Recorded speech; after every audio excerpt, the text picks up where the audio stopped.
ونستغفره ونؤمن به ونتوكل عليه ونعوذ بالله من شرور أنفسنا ومن سيئات أعمالنا من يهده الله فلا مضل له ومن يضلل فلا هادي له ونشهد أن لا إله إلا الله وحده لا شريك له ونشهد أن سيدنا ونبينا ومولانا محمدا عبده ورسوله صلى الله تعالى عليه وعلى آله وأصحابه وسلم تسليما كثيرا أما بعد فقد قال الله تعالى في القرآن المجيد أعوذ بالله من الشيطان الرجيم بسم الله الرحمن الرحيم ومن الناس من يعبد الله على حرف فإن أصابه خير اطمأن به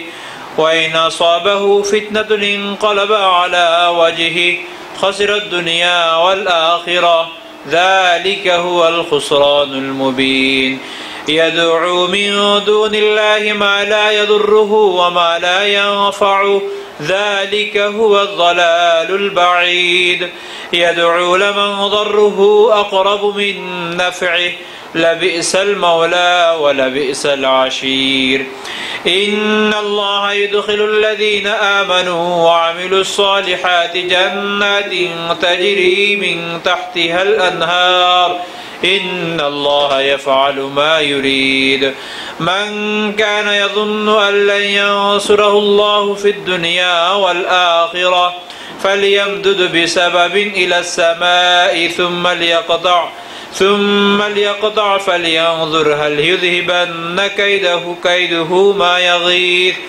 وكذلك أنزلناه آيات بينات وأن الله يهدي من يريد إن الذين آمنوا وعملوا الصالحات إن الذين آمنوا والذين هادوا والصابئين والنصارى والمجوس والذين أشركوا إن الله يفصل بينهم يوم القيامة إن الله على كل شيء شهيد صدق الله العظيم وصدق رسوله النبي الكريم ونحن على ذلك من الشاهدين والشاكرين والحمد لله رب العالمين প্রথমে আমরা আল্লাহর দরবারে শুকরিয়া জ্ঞাপন করছি যিনি আমাদেরকে এমন একটি সময় যে সময় মানুষ এই কিতাব পড়া অথবা এই কিতাব বোঝা অথবা এই কিতাবকে নিয়ে কিছুক্ষণ গবেষণা করাটাকে ওয়েস্ট অফ টাইম মনে করে অথবা এটা নিয়ে আলোচনা করাটা বা এটা নিয়ে সময় ব্যয় করাটাকে স্মার্টনেস মনে করে না। এমন একটি সময়ও বুঝি অথবা না বুঝি হয়তো বা কিছু কোরআনে আলোচনা হবে, এর মধ্যে থেকে কিছু পাবো, এই আশা যে আসতে পেরেছি বসতে পেরেছি এর জন্য শুকরিয়া দান বলি আলহামদুলিল্লাহ রাব্বিল আলামিন। যে সময় মানুষ পলিটিক্যাল আলাপ করতে বেশি পছন্দ করে, যার কোনো ভিত্তিও নেই, যার কোনো রিওয়ার্ডও নেই, যার কোনো বিনিময়ও নেই, অথচ আল্লাহর কালাম যার ভিত্তি মজবুত, যাকে নিয়ে আলোচনা করার মাধ্যমে এভরি সিঙ্গেল সেকেন্ড মুভমেন্ট আপনি সোয়াব বা রিওয়ার্ড পাবেন, সেটা বুঝতেও চেষ্টা করি না, পড়তেও চেষ্টা করি না, সেটা নিয়ে গবেষণা করতেও চেষ্টা করি না। তো এরকম সময় অবহেলিত যে কিতাবটা, সেই কিতাবের আলোচনা শুনতে যে আসতে পেরেছি, এটা এমন না যে আপনি চেয়েছেন আসতে পেরেছেন, অবশ্যই এর পিছনে আল্লাহ তাআলা আমাকে এবং আপনাকে পছন্দ করেছেন বিদায় তার কালাম, তার কথা নিয়ে আলোচনা করার, বসতে এবং শুনতে সুযোগ দিয়েছেন। এই জন্য শুকরিয়া জ্ঞাপন করা জরুরি না? আলহামদুলিল্লাহ। সময়টা এমন যাচ্ছে আমাদের যখন নাকি মানুষ ম্যাটেরিয়াল লাইফ নিয়ে ব্যস্ত, অর্থাৎ ক্যাশ, সামনে যেটাকে দেখে, যেটার বাস্তবতার চোখের সামনে মানে উজ্জ্বল, সেটা নিয়েই ব্যস্ত থাকতে পছন্দ করে। আর যেটা একটু পিছনে, যেটাকে এখন হয়তো দেখে না, ভবিষ্যতে পাবে, সেটা নিয়ে সময় কাটাতে রাজি না, এবং সেটা নিয়ে সময় কাটানোটাকে বেকুফি মনে করে, স্মার্টনেস মনে করে না। তো এই জন্য আল্লাহর কাছে আমরা শুকরিয়া জ্ঞাপন করি যে আল্লাহ, এই যে নেয়ামত তুমি আমাকে দিয়েছ, এটার কন্টিনিউয়াস যে ভাগিদার সেটা আমাকে রাখো। এমন যেন না হয় যে আমরা এখন পেয়েছি, সামনে আল্লাহ তাআলা আমাদের থেকে উঠে নিয়ে যান। আল্লাহ আমাদেরকে এই কোরআন বোঝা এবং এই কোরআনের সাথে থাকা এবং কোরআন নিয়ে আলোচনা করা, এই গবেষণা করার তৌফিক দান করেন এবং এই কাজটাকে, এই এফোর্টটাকে কাল ময়দানে মাহশারে আমাদের নাজাতের জরিয়া বানাইয়া দেন। কোন কাজ দিয়ে নাজাত পেয়ে যাবেন বলা যায় না তো, কিন্তু হোপ রাখতে হবে প্রত্যেক ভালো কাজ দিয়ে, যে হয়তো আল্লাহ তাআলা আমাকে এই কাজ দিয়ে কাল ময়দানে মাহশারে বেড়া পার করে দিতে পারেন। ইয়া আল্লাহ, আমরা আমাদের ধারাবাহিক আলোচনার দিক থেকে সূরা হজ নিয়ে আলোচনা করতেছিলাম। গত সপ্তাহে আমি এক্সপ্লেনও করেছি যে মাসের দিক থেকেও আমরা হজের মাসে আছি। এই মাসের নাম হলো যুলহজ। হজ এখনো শেষ হয় নাই, আল্লাহ দিলে যারা হজ করেছেন তারা এখনো ফিরে আসে নাই। এই হজের মাসেই আমাদের সূরা শুরু হয়েছে, যে সূরার নাম হলো সূরাতুল হজ, এবং এই সূরার মাঝে হজ নিয়ে বিশদ আলোচনা আছে। তো এই সূরাটা মক্কি না মাদানী এই নিয়ে আলোচনা করেছি, যে এই সূরাটা মক্কি এবং মাদানী দুই জায়গায় নাযিল হয়েছে। সূরার আয়াত হলো 78 আয়াত, আর এর মাঝে চ্যাপ্টার থাকবে রুকু, যেটাকে বলি প্রায় 10টি। এর মধ্যে থেকে প্রথম চ্যাপ্টার বা রুকুটা আমরা আলোচনা করেছি গত সপ্তাহ। এই সূরার প্রথম দিকের রুকুগুলো মক্কায় অবতীর্ণ হয়েছে, প্রথম অথবা দ্বিতীয় রুকু দুটেই। কিন্তু এরপর থেকে যে আলোচনাটা, সেদিকে লক্ষ্য করলে দেখা যায় যে এই আলোচনাগুলো হইল মদিনার। মক্কা আর মদিনার আলোচনা কিভাবে বুঝতে পারি আমরা? যে সমস্ত আয়াতের মাঝে আল্লাহ তাআলা কাফেরদেরকে সম্বোধন করে কথা বলেছেন, অথবা ইয়া আইয়ুহান নাস বলেছেন, কবরের কথা বলেছেন, কিয়ামতের ময়দানের কথা বলেছেন, আসমান এবং জমিনের সৃষ্টিকর্তা আল্লাহ তাআলা নিজের ডেফিনিশন দিয়েছেন, এবং রাসূল আকরাম সাল্লাল্লাহু আলাইহি সাল্লাম যে নবী এর সত্যতা প্রকাশ করতে চেষ্টা করেছেন, ওই সমস্ত আয়াত মক্কায় নাযিল হয়েছে। কারণ মক্কার কাফেরদের সামনে চ্যালেঞ্জ ছিল এটাই, তাদের শুধু দুঃখের বিষয় একটাই, যে আমরা এত লোক থাকা সত্ত্বেও মুহাম্মদকে কেন নবী বানাইছে, আমরা এত খোদার পূজা করি, হঠাৎ এই মুহাম্মদ কেন এক খোদার কথা বলে, তারপরে এই মুহাম্মদ বলে আমরা নাকি পুনরুজ্জীবিত হব, আবার আমরা প্রাণ পাবো, তাহলে আমাদের বাপদাদা যারা পাউডার হয়ে গেছে তাদের কি হবে, কিভাবে সম্ভব এটা? এগুলো ছিল তাদের আশ্চর্যের বিষয়। এই জন্য আল্লাহ তাআলা মক্কি সূরার মাঝে বিআসাদ রাসূল, আল্লাহ রাসূল যে নবী, এই আলোচনা, আমি যে এক আল্লাহ, একাধিক না, ওদের বসন্তের, শীতের, গরমের, বিপদের, আবার সুখের বিভিন্ন কথা ছিল। আর তৃতীয় হলো যে কবরে আবার তোমরা জীবিত হয়ে তোমরা জাজমেন্ট আমার সামনে দাঁড়াবা।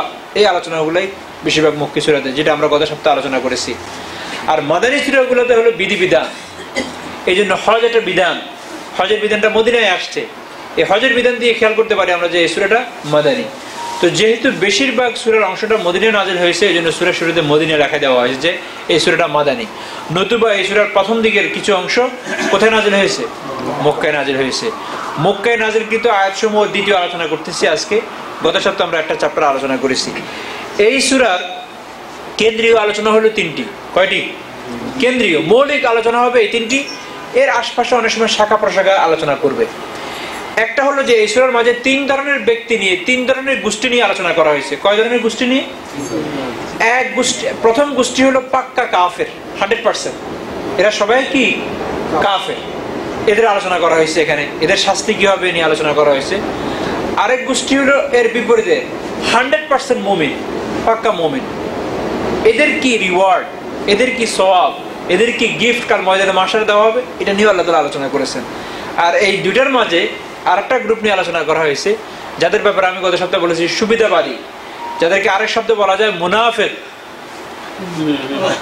এদের এরকম একটা গ্রুপ নিয়ে আলোচনা করবে, যারা যখন ইসলামের সুবিধা জিনিস দেখে তখন বলে আমরা ইসলাম আমাদের ধর্ম। যখন দেখে যে না, এখন এই মুহূর্তে ইসলাম নিলে কষ্ট হবে, কঠিন হবে, শাস্তি হবে বা পরীক্ষার সম্মুখীন হবে, তখন নাস্তিক হয়ে যায়। তো আস্তিক এবং নাস্তিক এই দুইটার দোটানে যারা দুলতে থাকে, এটা হলো তৃতীয় একটা গ্রুপ। এটা নিয়ে আলোচনা হয়েছে এখানে। গত সপ্তাহের প্রথম রুকুতে যে আলোচনা করেছি, ওরা ছিল ওই গ্রুপটা নিয়ে, যে গ্রুপটা ওমিনান নাসি মান ইউজাদিলু ফিল্লাহি বিগাইরি ইলম। মানুষের মাঝে তোমরা এমন একটি গ্রুপকে পাবা যারা আমাকে নিয়ে, আল্লাহ বলে আমাকে নিয়ে যারা ঝগড়া করে, বলে যে আল্লাহ বুঝি এক, আল্লাহ বুঝি আমাদেরকে আবার জীবিত করবেন, আল্লাহ বুঝি সবকিছু দেখেন। ওমিনান নাসি মান ইউজাদিলু ফিল্লাহি, আল্লাহকে নিয়ে ঝগড়া করে, বিগাইরি ইলম, যেহেতু কোনো ইলমে নাই, নলেজ নাই। ওমিনান নাস মান ইউজাদিলু ফিল্লাহি বিগাইরি ইলম ওয়ালা হুদা ওয়ালা কিতাবিম মুনির। আল্লাহকে নিয়ে ঝগড়া করার ক্ষেত্রে না তাদের কাছে কোনো হেদায়েতের বাণী আছে, না কোনো কিতাব আছে, না কোনো গ্রন্থ আছে যেটা সামনে রেখে প্রুভ করে তারা আমি যে আল্লাহ না এটা তারা বলতে পারে। কোনো কিছু নেই, এমনি জাস্ট মানতে রাজি না। এই জন্য এরপর আল্লাহ তাআলা যে আল্লাহ আছেন এটা বোঝানোর জন্য গত সপ্তাহে একটা আলোচনা করেছে, মায়ের পেটে সন্তানের অবস্থান নিয়ে আলোচনা করা হয়েছে। এবং আমি সেটা বলেছিলাম যে এই চ্যাপ্টারটা পড়ে এই দেশের একজন ডাক্তার, ভ্রূণতত্ত্ববিদ, যারা ভ্রূণ নিয়ে যারা আলোচনা করে, তারা সেই একজন ডাক্তার মুসলমান হয়ে গেছে যে 1400-1450 বছর পূর্বে কোনো মানবের মাথায়, ব্রেনে এই ধরনের আসতে পারে না যে মায়ের পেটে সন্তানের অবস্থান নিয়ে আলোচনা করা।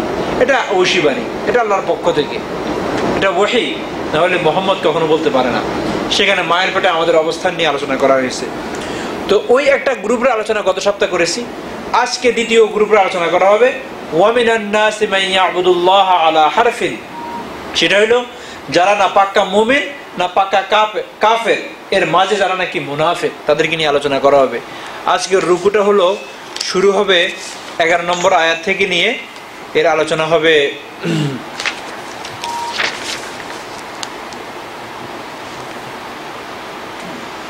33 নম্বর আয়াত পর্যন্ত। তো না, 22 নম্বর আয়াত। 11 থেকে 22 কতটা আয়াত হয়?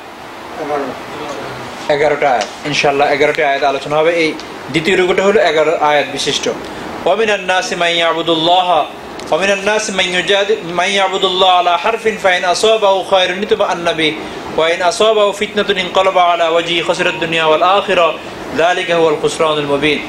বলে যে আপনি মানুষের মাঝে এমন একটি গ্রুপকে পাবেন যারা আমার ইবাদত করে। তাহলে আমার আল্লাহ তাআলার ইবাদত করে, এটা ঠিক আছে। আলা হারফিন, হারফিন বলা হয় এক পাশে দাঁড়ায়া, সিটির এক কর্নারে, কর্নারকে বলা হয় হারফুন। কর্নার কি বলা হয়? এটাকে বলা হয় যেমন টেবিলের এক কর্নারে একটা জিনিস রাখা, এটা একটু ধাক্কা খেলে পড়ে যাবে, তো এটাকে বলা হারফুন আরবিতে। যে তুমি কেন ওই কিনারে দাঁড়ায় আছো, তুমি কেন সমুদ্রের তীরে দাঁড়ায় আছো, ভিতরে আসো না কেন, মাঝখানে আসো না কেন, তুমি কেন ময়দানের ওই পাশে দাঁড়ায় আসো, মাঝখানে আসো খেলতে হলে, এটাকে বলা হারফুন। এরা তীরে কেন এক পাশে কেন দাঁড়ায় থাকে জানেন? যখন আপনি এক পাশে থাকেন তখন আপনি সুবিধা ভুগতে পারবেন।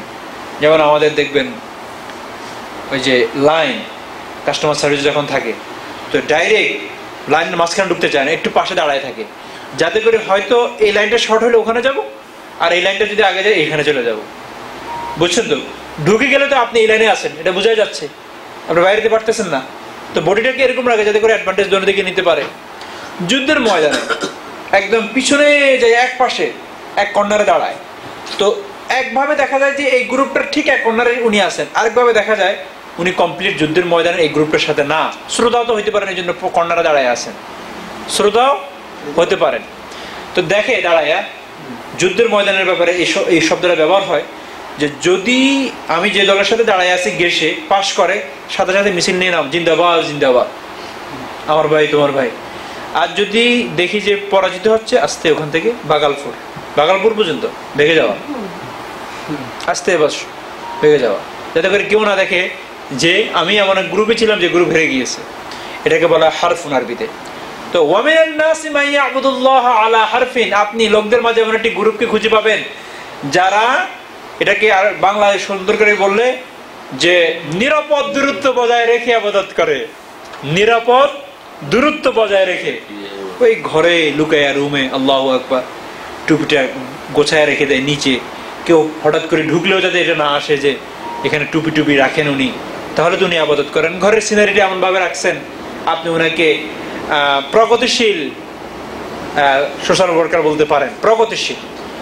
আবার চুপি কখনো কখনো সুযোগ পেলে ইবাদত করেন। নিরাপদ দূরত্ব বজায় রেখে যারা ইবাদত করে। ওয়ামিনান নাসি মান ইয়াবুদুল্লাহ আলা হারফিন, এরপর আল্লাহ তাআলা এক্সপ্লেইন করতেছেন ফাইন আসাবাহু খায়র। খায়র মানে আমরা বলি না, খায়র মানে কি? কল্যাণ। যখন তারা কোনো কল্যাণকর জিনিস দেখে, এটাকে আরেকভাবে হলো যখন তারা মানে কোনো সুবিধাজনক কিছু দেখে, যে এখন এই আমি যদি ঘোষণা করি আমি মুসলিম, তাহলে এই এই এই বেনিফিট পাবো, তো ইতমাইন্না, তখন তারা ইতমিনানের সাথে তৃপ্তির সাথে প্রকাশ করে, হ্যাঁ আমরা মুসলমান।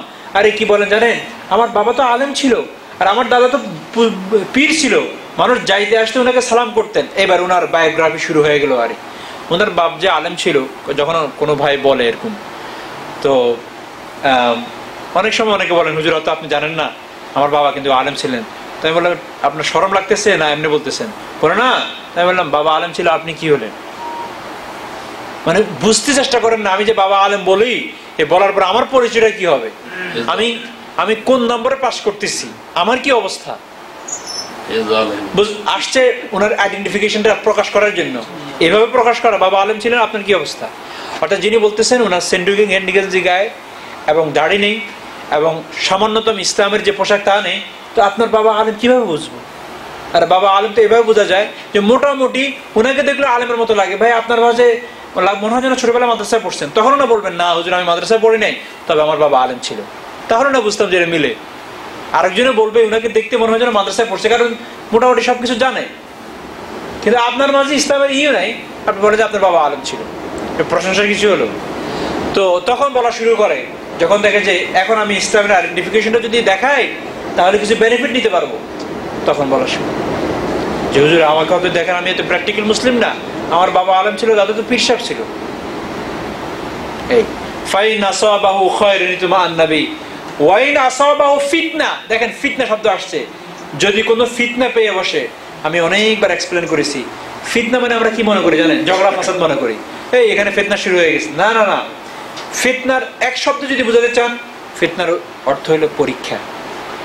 ফিতনার কি অর্থ? পরীক্ষা, ট্রায়াল।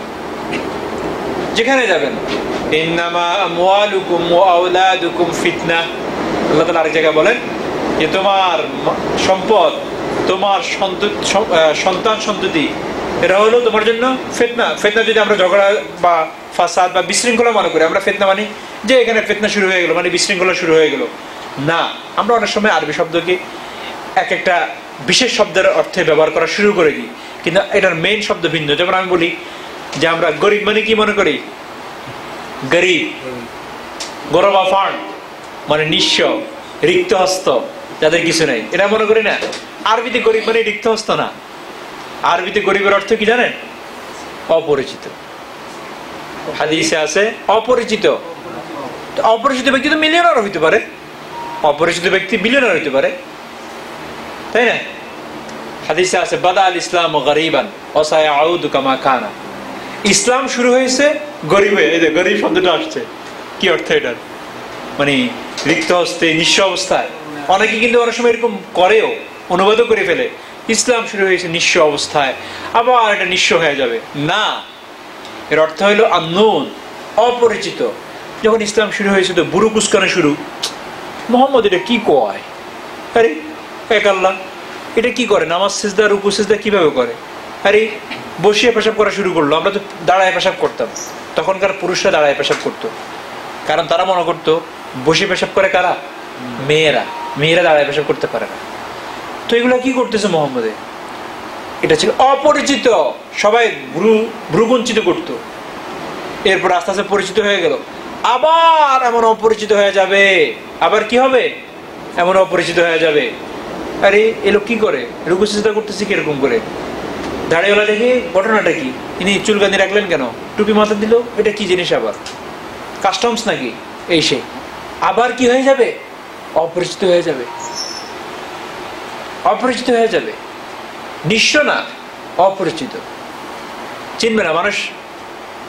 এরপর আল্লাহ রাসূল বলতে, ওই হাদিসে এরকম বলছেন যে তোমরা তো এরকমও হবা যে তোমরা স্টেপ বাই স্টেপ, এটাকে বলা হয় আপনি ইঞ্চ বাই ইঞ্চ, ইঞ্চি বাই ইঞ্চি, ফুট বাই ফুট, গজ বাই গজ নন মুসলিমদেরকে তোমরা ফলো করবা।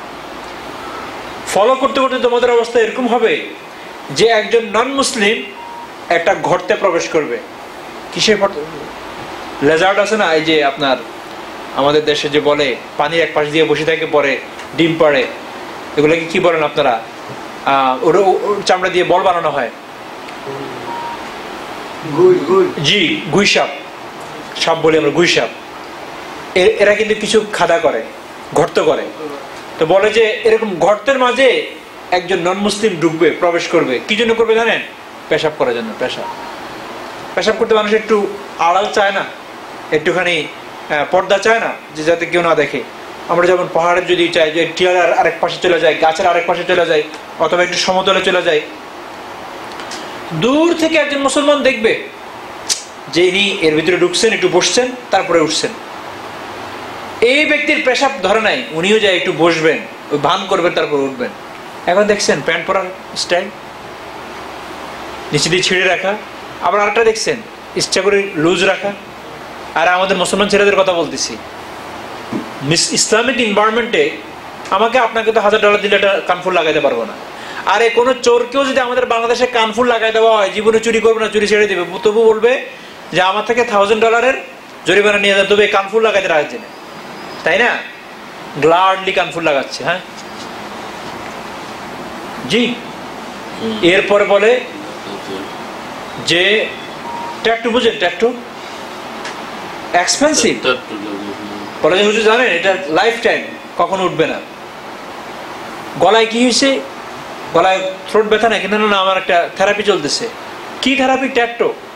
ওটা ঠিক মতো বসানো হয়েছে, তো এরপর এটার উপরে কিছু আপনার রে করা আছে, একটু আলো মারা, লাইট মারা বা কিছু তাপ দেওয়া, লাইফ টাইম। এটা উঠবে না কখনো। মন কান্নাকির পাশে দিয়ে লাগাই রাখলো হয় ট্যাটু লাগাই, মানে স্টেপ বাই স্টেপ আমরা ফলো করতেছি তাদেরকে। আমরা এত গরিব যে আমাদের ট্রেডিশন নাই, আমাদের তাহজিব তামাদ্দুন নাই, আমাদের স্বকীয়তা নাই। কারণ হলো দিনই সমাজ না থাকার কারণে এই অবস্থা, আমাদের দিনই বুঝ না থাকার কারণে আজকে আমাদের এই অবস্থা। তো বলতেছে যে ওয়াইন আসাবাহু ফিতনাতুন, আর যদি তাদেরকে কোনো ফিতনা পেয়ে বসে, আমি ফিতনা শব্দটা বলতে চাচ্ছি, যেমন ওখানে আমরা গরিব দিয়া নিঃস্ব বুঝাই, ফিতনা দিয়ে আমরা ঝগড়া ফাসাদ বুঝাই। ফিতনার অর্থ হলো পরীক্ষা। কি পরীক্ষা? আল্লাহ তাআলা বলেন যে সন্তান সম্পদ পরীক্ষা হিসেবে তোমাদের সামনে ছেড়ে দিয়েছি, তোমরা কখনো কখনো এই পরীক্ষায় ফেল করবা, কখনো হয়তো তোমরা পাস করবা। মোস্ট অফ আস আমরা পরীক্ষায় ফেল করতেছি। সন্তান আর বিশেষ করে সম্পদ পেলে তো মনে করি যে আমি যদি আল্লাহর পছন্দ নিয়ে বান্দা না হতাম তা আমার সম্পদ কেন? আর এটা আপনি আজকে বলতেছেন, এটা তো মক্কার কাফেরদের কথা বলতেছেন, এটা দূরের কিছু বলতেছেন, এটা তো হামান কারণের কথা বলতেছেন, দূরের কিছুই তো না।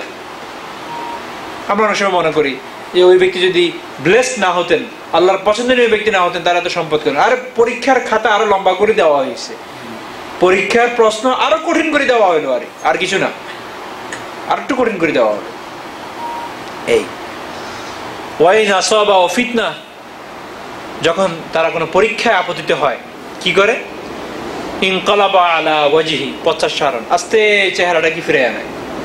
যখন দেখে যে নামাজ পড়তে চাইছিল, এক্সিট নিল, একটু এম নিয়েছে, কিছু সাদা এসে গেছে বা কিছু লোক এসে গেল, আস্তে এবার বান করে যে নামাজ টামাজ না, এমনি আসেন উনি।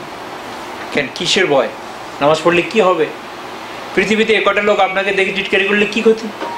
গান দিয়ে তো কেউ গুলি করবে না, এটা তো আপনি জানেনই। এরপরে পার্টি হল, বুঝেন? পার্টিগুলোতে সন্ধ্যা হয় যখন মাগরিবের সময় হয়, যখন সমস্ত ইবাদত ফেরেশতারা ডিউটি শিফট করার সময় হয়, যখন আল্লাহর কাছে ফেরেশতারা যায় আপনার আমলনামা পেশ করার সময়, তখন তো পার্টি বেশি হয় সন্ধ্যার সময়। বিশেষ করে আমাদের কি পার্টি? উইডিং। ওই পার্টির মধ্যে নামাজের সময় যাচ্ছে, নামাজ তো কারো কোনো নামাজের অব্যবস্থা নাই, বা সবাই অ্যাজ ইট ইজ চলে যাচ্ছে। নামাজ পড়তে গেলে আমাকে বলবে যে তুমি তো সোসাইটি বুঝো না, ব্যাকডেটেড। আবার ককটেল পার্টি হয় সেখানে, বলে যে দোস্ত তুমি তো নামাজ পড়তে গেলে এটা মিস করবা। অ্যাডভার্টাইজার হয় না, আবার ককটেল পর্যন্ত। আপনাকে কালো টাই হতে হবে, অথবা টাইয়ের সাথে মিলাইয়া জামা কি হবে, এটা ডিসক্রিপশন। আমাকে একবার ক্লাসে এই এক ইহুদি মহিলা ছিল, জিজ্ঞাসা করলো তোমরা এই মৃত্যুর পরে সাদা পরা কেন? সাদা। সে চাইছিল আসলে আমাকে একটু ইয়ে করার জন্য, তোমাদের মক্কার কাপড়টা তো কালো, তোমাদের তো কালো পড়া উচিত, মানে টেকনিক্যালি উনি আমাকে কালো পড়ানোর জন্য। তা আমি বললাম দেখো কোথায় মেয়েদের ওখানে যাচ্ছে না, একটু যাচ্ছে না, মোটেও যাচ্ছে না। আর না, মুখের সাথে লাগাই দিলেও যাবে না যদি না যায়। তো মক্কার গিলাপটা তো হলো, নজরুল একটু চেষ্টা করেন তো ভিতরের মেশিনটাতে, আমার মনে হয় উপরের মেশিনটা হবে অথবা নিচেরটা, একদম নিচেরটা ধরবেন না। মক্কার গিলাপটা তো হলো কালো, তো তোমরা মৃত্যুর পরে কেন সাদা পরো, আবার সেখানে যাইও সাদা পরো। তো আমি বললাম দেখো আমরা যেখানে মক্কাতে যখন যাই তখন তো আমরা উত্তর তো অনেকগুলো আছে, তাকে তো তার মতো, তখন আমরা গুনাহ মাপ চাই। আমাদের গুনাহ নিতে নিতে সেটা কালো হয়ে গেছে, আমরা যে পাপ করি। এবং এটা সত্য, হাদিসের ভাষা।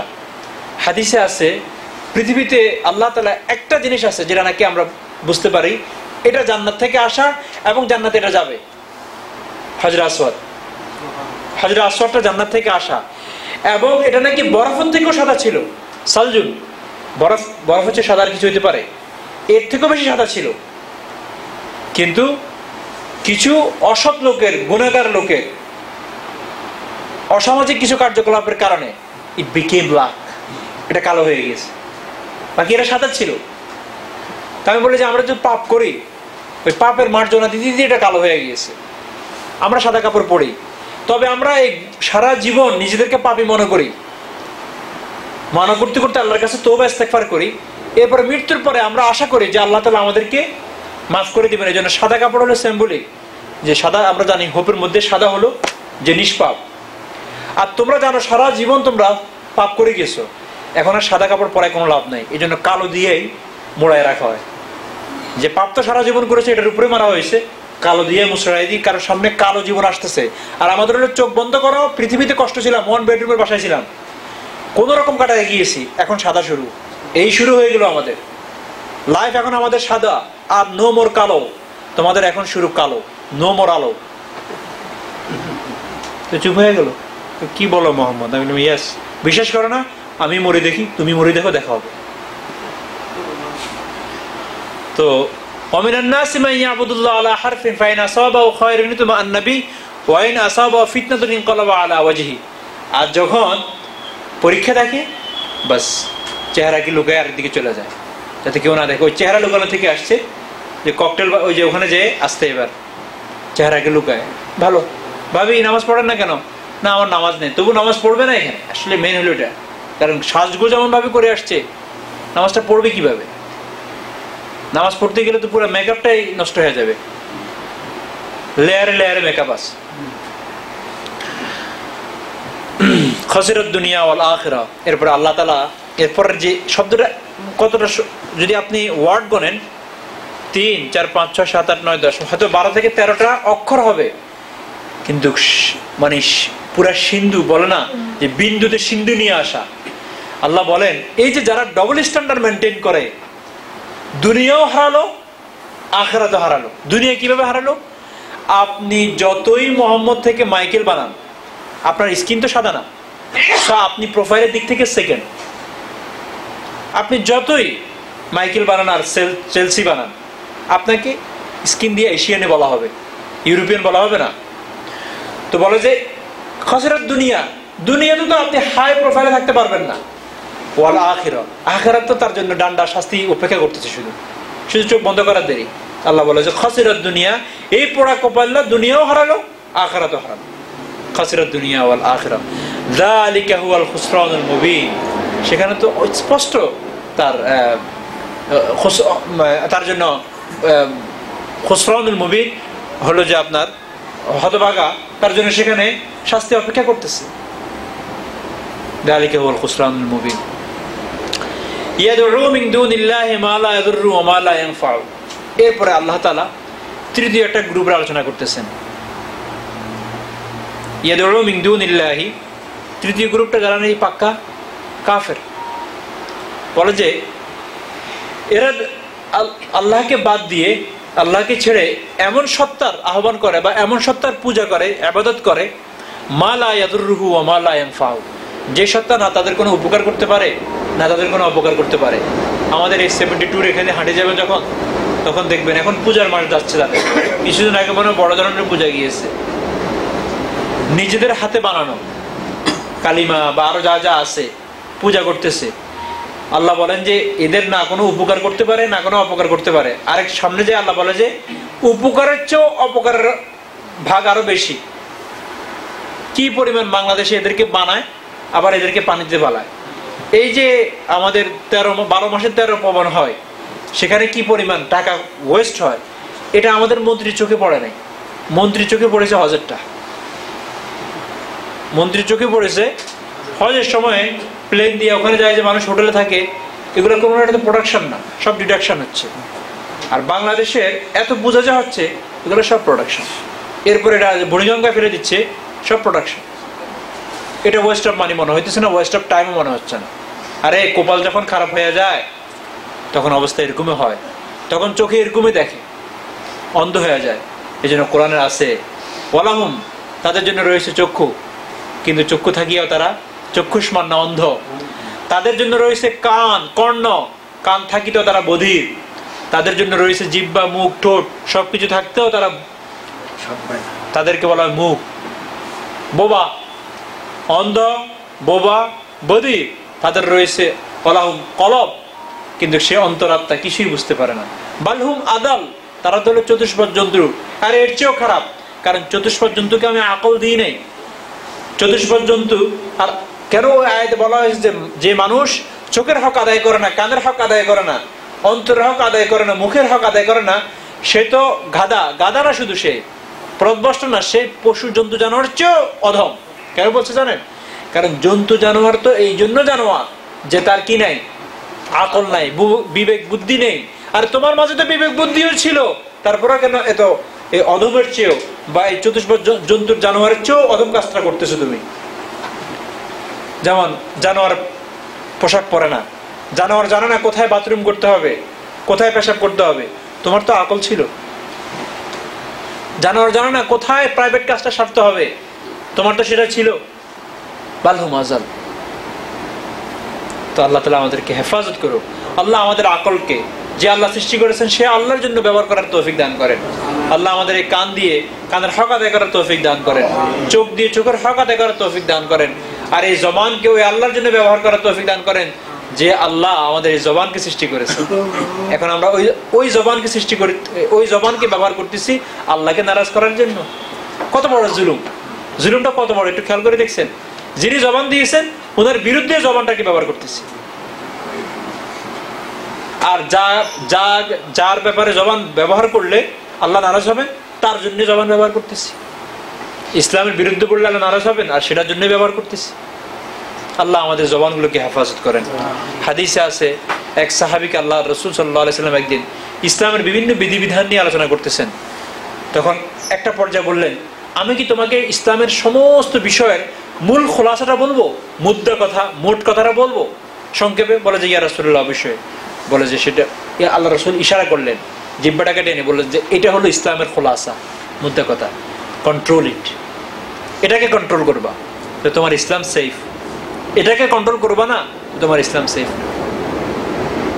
জবান কি পরিমাণ গুরুত্ব রাখে একটু খেয়াল করছেন?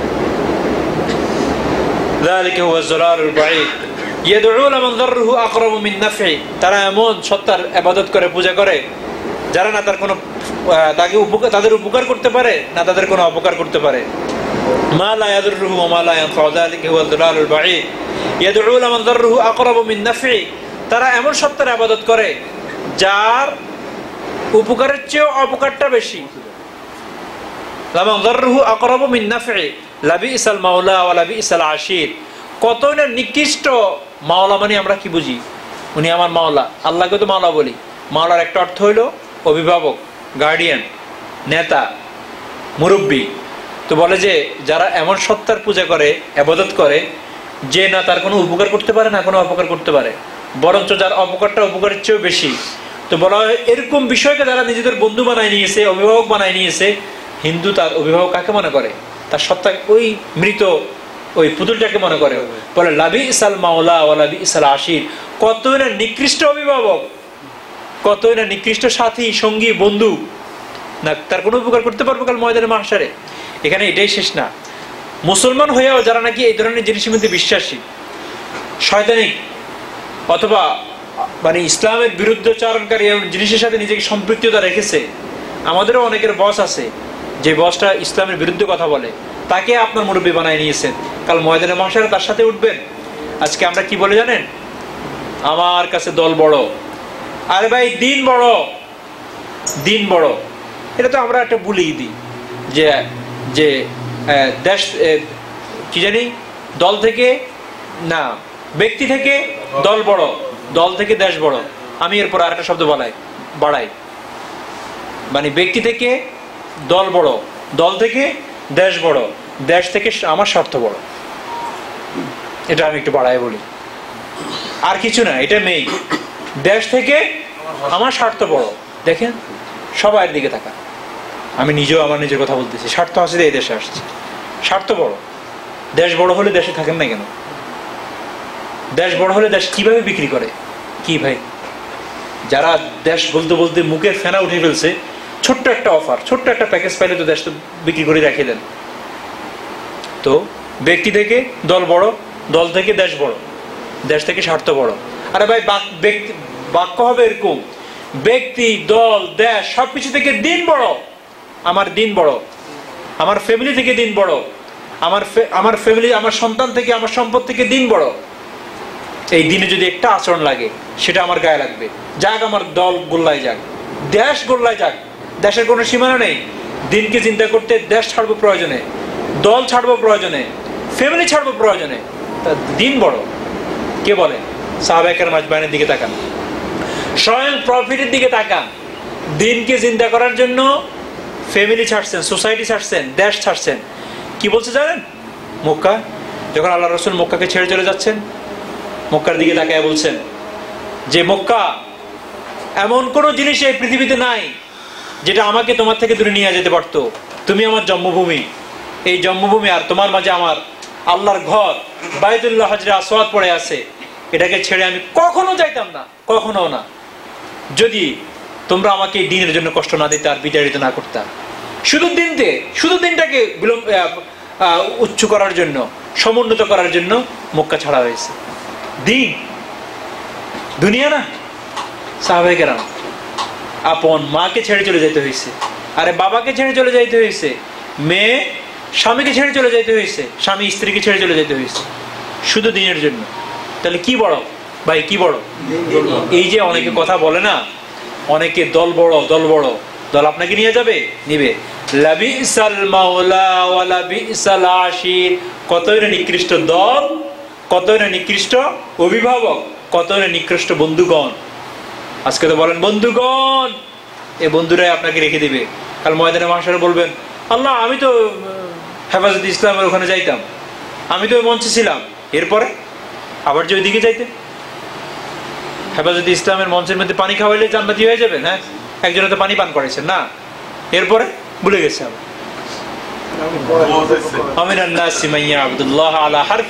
পানি পান করছে, যদি পাশ করে ফেলে 80, এরপরে আবার ভাবলো যে মানবিক কারণে পানি পান করাইলাম।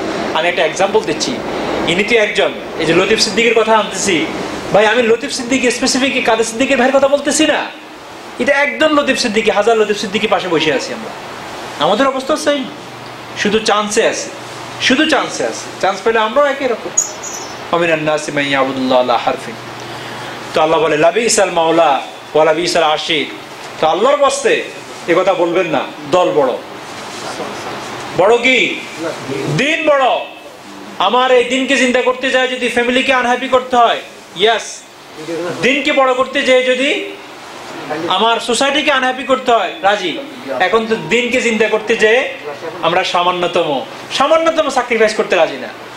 আজীব অবস্থা আমাদের। এই জন্য ভাই আজকে আমরা একটা প্রমিস করে নিই, হে আল্লাহ আমি যতদিন এই পৃথিবীতে থাকবো, তুমি দিনকে আমার সামনে, দিনের বিষয়টাকে প্রায়োরিটি দিয়ে দাও, দিনের বিষয়টা আমি প্রায়োরিটি দিতে পারি, এই ধরনের মেন্টালিটি আমার মাঝে গ্রো আপ করে দাও। দুনিয়া, ফ্যামিলি, সোসাইটি, অন্য কিছু আমার সামনে ছোট করে দাও। হাদিস একটা আছে যে রাসূল আকরাম সাল্লাল্লাহু আলাইহি ওয়াসাল্লাম বলেন, তোমরা দোয়া করো, আল্লাহ তুমি আমাকে মানুষের সামনে বড় করো, কিন্তু আমাকে আমার সামনে ছোট করে দাও। মানুষের সামনে বড় করে রাখো, আমাকে আমার সামনে বড় রাখিও না। অর্থাৎ কোনো ব্যক্তি যখন নিজের সামনে নিজেকে বড় দেখে, এটা অহংকার। তো হাদিসের দোয়া হলো, আল্লাহ আমার চোখে আমাকে খাটো করো, মানুষের চোখে আমাকে বড় করো। ঠিক তদ্রুপ এরকম দোয়া করো, আল্লাহ দিনকে আমার চোখে বড় করো, আর বাকি সবকিছু আমার চোখে খাটো করো। এখন আমাদের চোখে বাকি সবকিছু বড়, দিন খাটো, দিন ছোট, দিন পরে, লেটার অন। যে কোনো সিদ্ধান্ত নেওয়ার ক্ষেত্রে দিনেরটা পরে করবো, আগে দুনিয়া সেরে নি, আগে মেয়ের বিবাহ দিয়ে নি, আগে এই ব্যবসার ট্রিপটা শেষ করে নি, আগে আমার এই এবারের বিজনেস শেষ হোক, তারপরে হজ, আগে এই তো আমার এই সামনের একটা ইয়ে আছে, এটা ফাঁড়াটা কেটে যাক, তারপরে আগে এই সেই, তারপরে হজ। মানে সব কিছু আগে পরে হজ। আগে আমাদের পার্টিটা সেরে নি, পরে রাত্র শেষ রাত্র পর্যন্ত এশার নামাজ পড়া যায়, পড়ে নিব, অসুবিধা নেই। রাত্র করে তো কি পড়া যায়, এশা পড়া যায়, সবকিছু দেখছেন। জি, ذلك هو الضلال البعيد ذره أقرب من لبئس المولى ولبئس العشير إن الله يدخل الذين آمنوا وعملوا الصالحات جنات تجري من تحتها الأنهار إن الله يفعل ما يريد।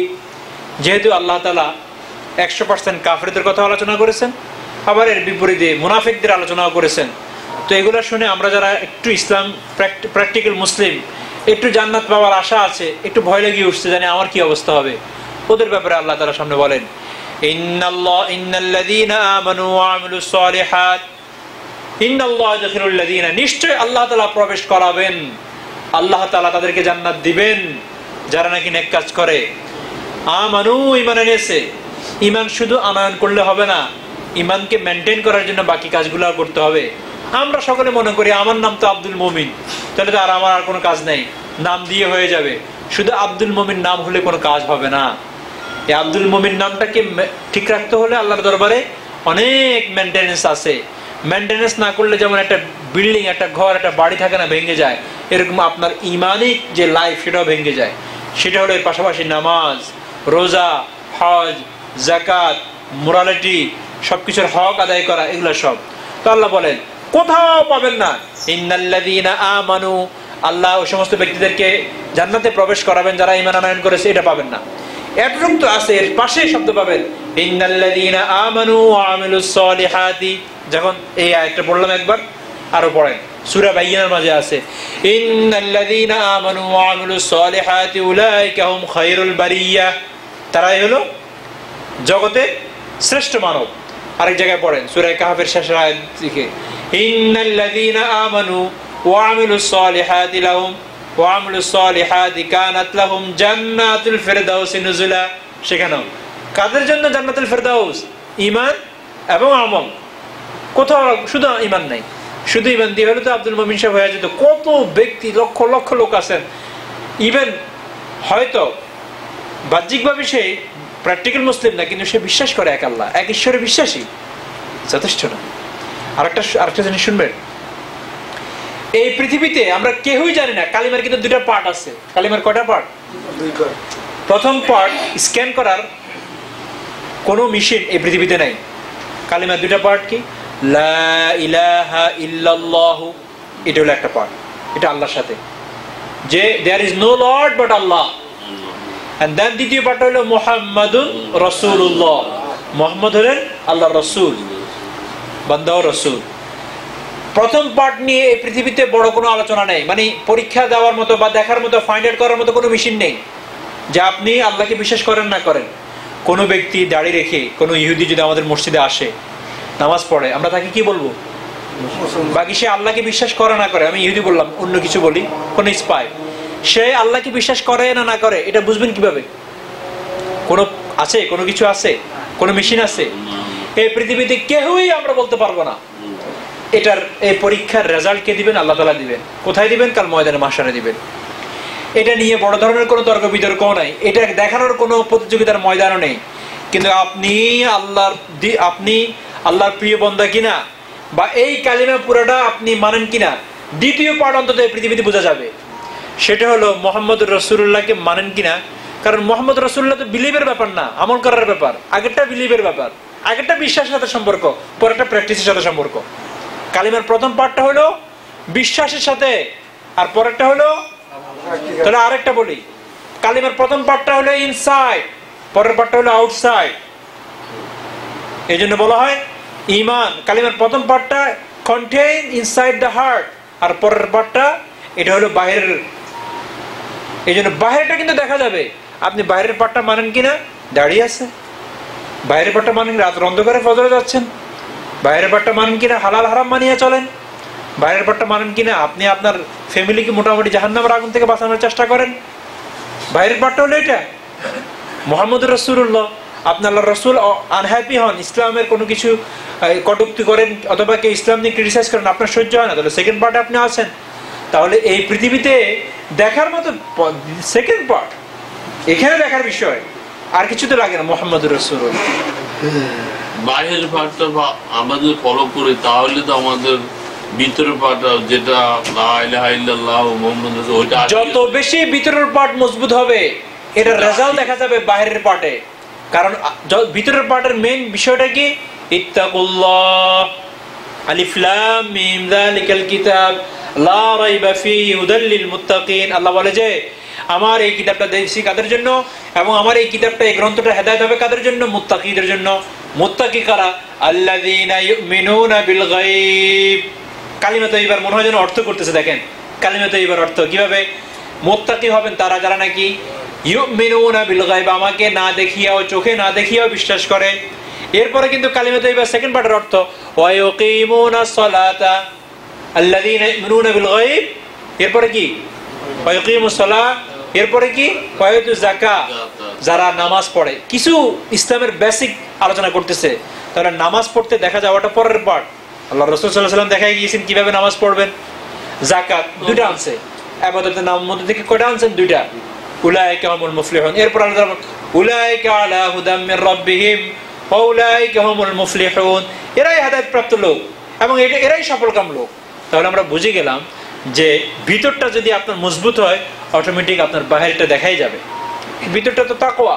ভয় থাকলেই তো ফজর নামাজে আসবেন, ভয় থাকলে তো দাঁড়িয়ে রাখবেন, ভয় থাকলে তো ইসলামের কোনো ধরনের ক্ষতি হয় সেটা আপনি সহ্য করবেন না। যাক, আলোচনা এদিকে বেশি হয়ে যাচ্ছে, আমার এই চ্যাপ্টারটা শেষ করতে হবে। তো আল্লাহ বলেন ইন্নাল্লাহা ইদখিলুল্লাযীনা আমানু ওয়া আমিলুস সালিহাতি জান্নাতিন তাজরি মিন তাহতিহাল আনহার। যারা ঈমান আনয়ন করলো আর আমল করলো, ঈমানটাকে মেইনটেইন করলো, জান্নাতিন তাজরি, কাল ময়দানে মাহশারে জান্নাতে তাদের কি থাকবে? পাদতলে, পায়ের নিচে কি থাকবে? ঝর্ণা থাকবে। জান্নাতিন তাজরি মিন তাহতিহাল আনহার, নহর, যেটা আপনারা অনেক সময় শুনছেন, শহদের মধুর থাকবে, মদের থাকবে, বিভিন্ন রকমের দুধের থাকবে, বিভিন্ন স্টাইলে থাকবে। ইন্নাল্লাহা ইয়াফআলু মা ইউরিদ। আল্লাহ যা ইচ্ছা করেন তাই করেন। যার জন্য মানে জাহান্নামের ইচ্ছা করেন সে জাহান্নামী, আর যার জন্য জান্নাতের ইচ্ছা করেন সে জান্নাতি। আর যাকে ইচ্ছা তাকে হেদায়েত দিবেন, যাকে ইচ্ছা তাকে পথভ্রষ্ট করবেন। ইন্নাল্লাহা ইয়াফআলু মা ইউরিদ। মান কানা ইয়াযুন্নু আল্লা ইয়ানসুরাহুল্লাহু ফিদ দুনিয়া ওয়াল আখিরাহ ফালইয়ামদুদ বিসাবাবিন ইলাস সামাই সুম্মা লিয়াকতা ফালইয়ানজুর হাল ইযিবান্না কাইদুহু মা ইয়াগীস।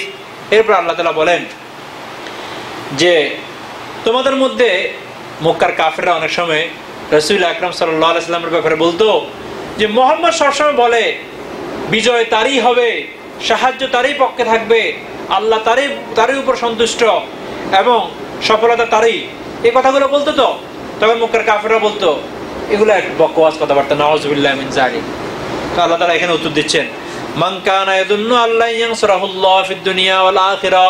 তোমাদের মধ্যে যে ব্যক্তি এই ধারণা করে যে আল্লাহ তাআলা মুসলমানদেরকে, মুহাম্মদকে এবং এই মুমিনদেরকে সাহায্য করবে না এই দুনিয়াতে এবং আখিরাতে, তারা বলতো কি তোমরা এই দুনিয়াতে যেমন রিক্ত হস্ত, তোমাদের দিনও তোমাদের দিনে আনি দিনে খাইতে হয়, তোমাদের ওই পৃথিবীতেও তা হবে।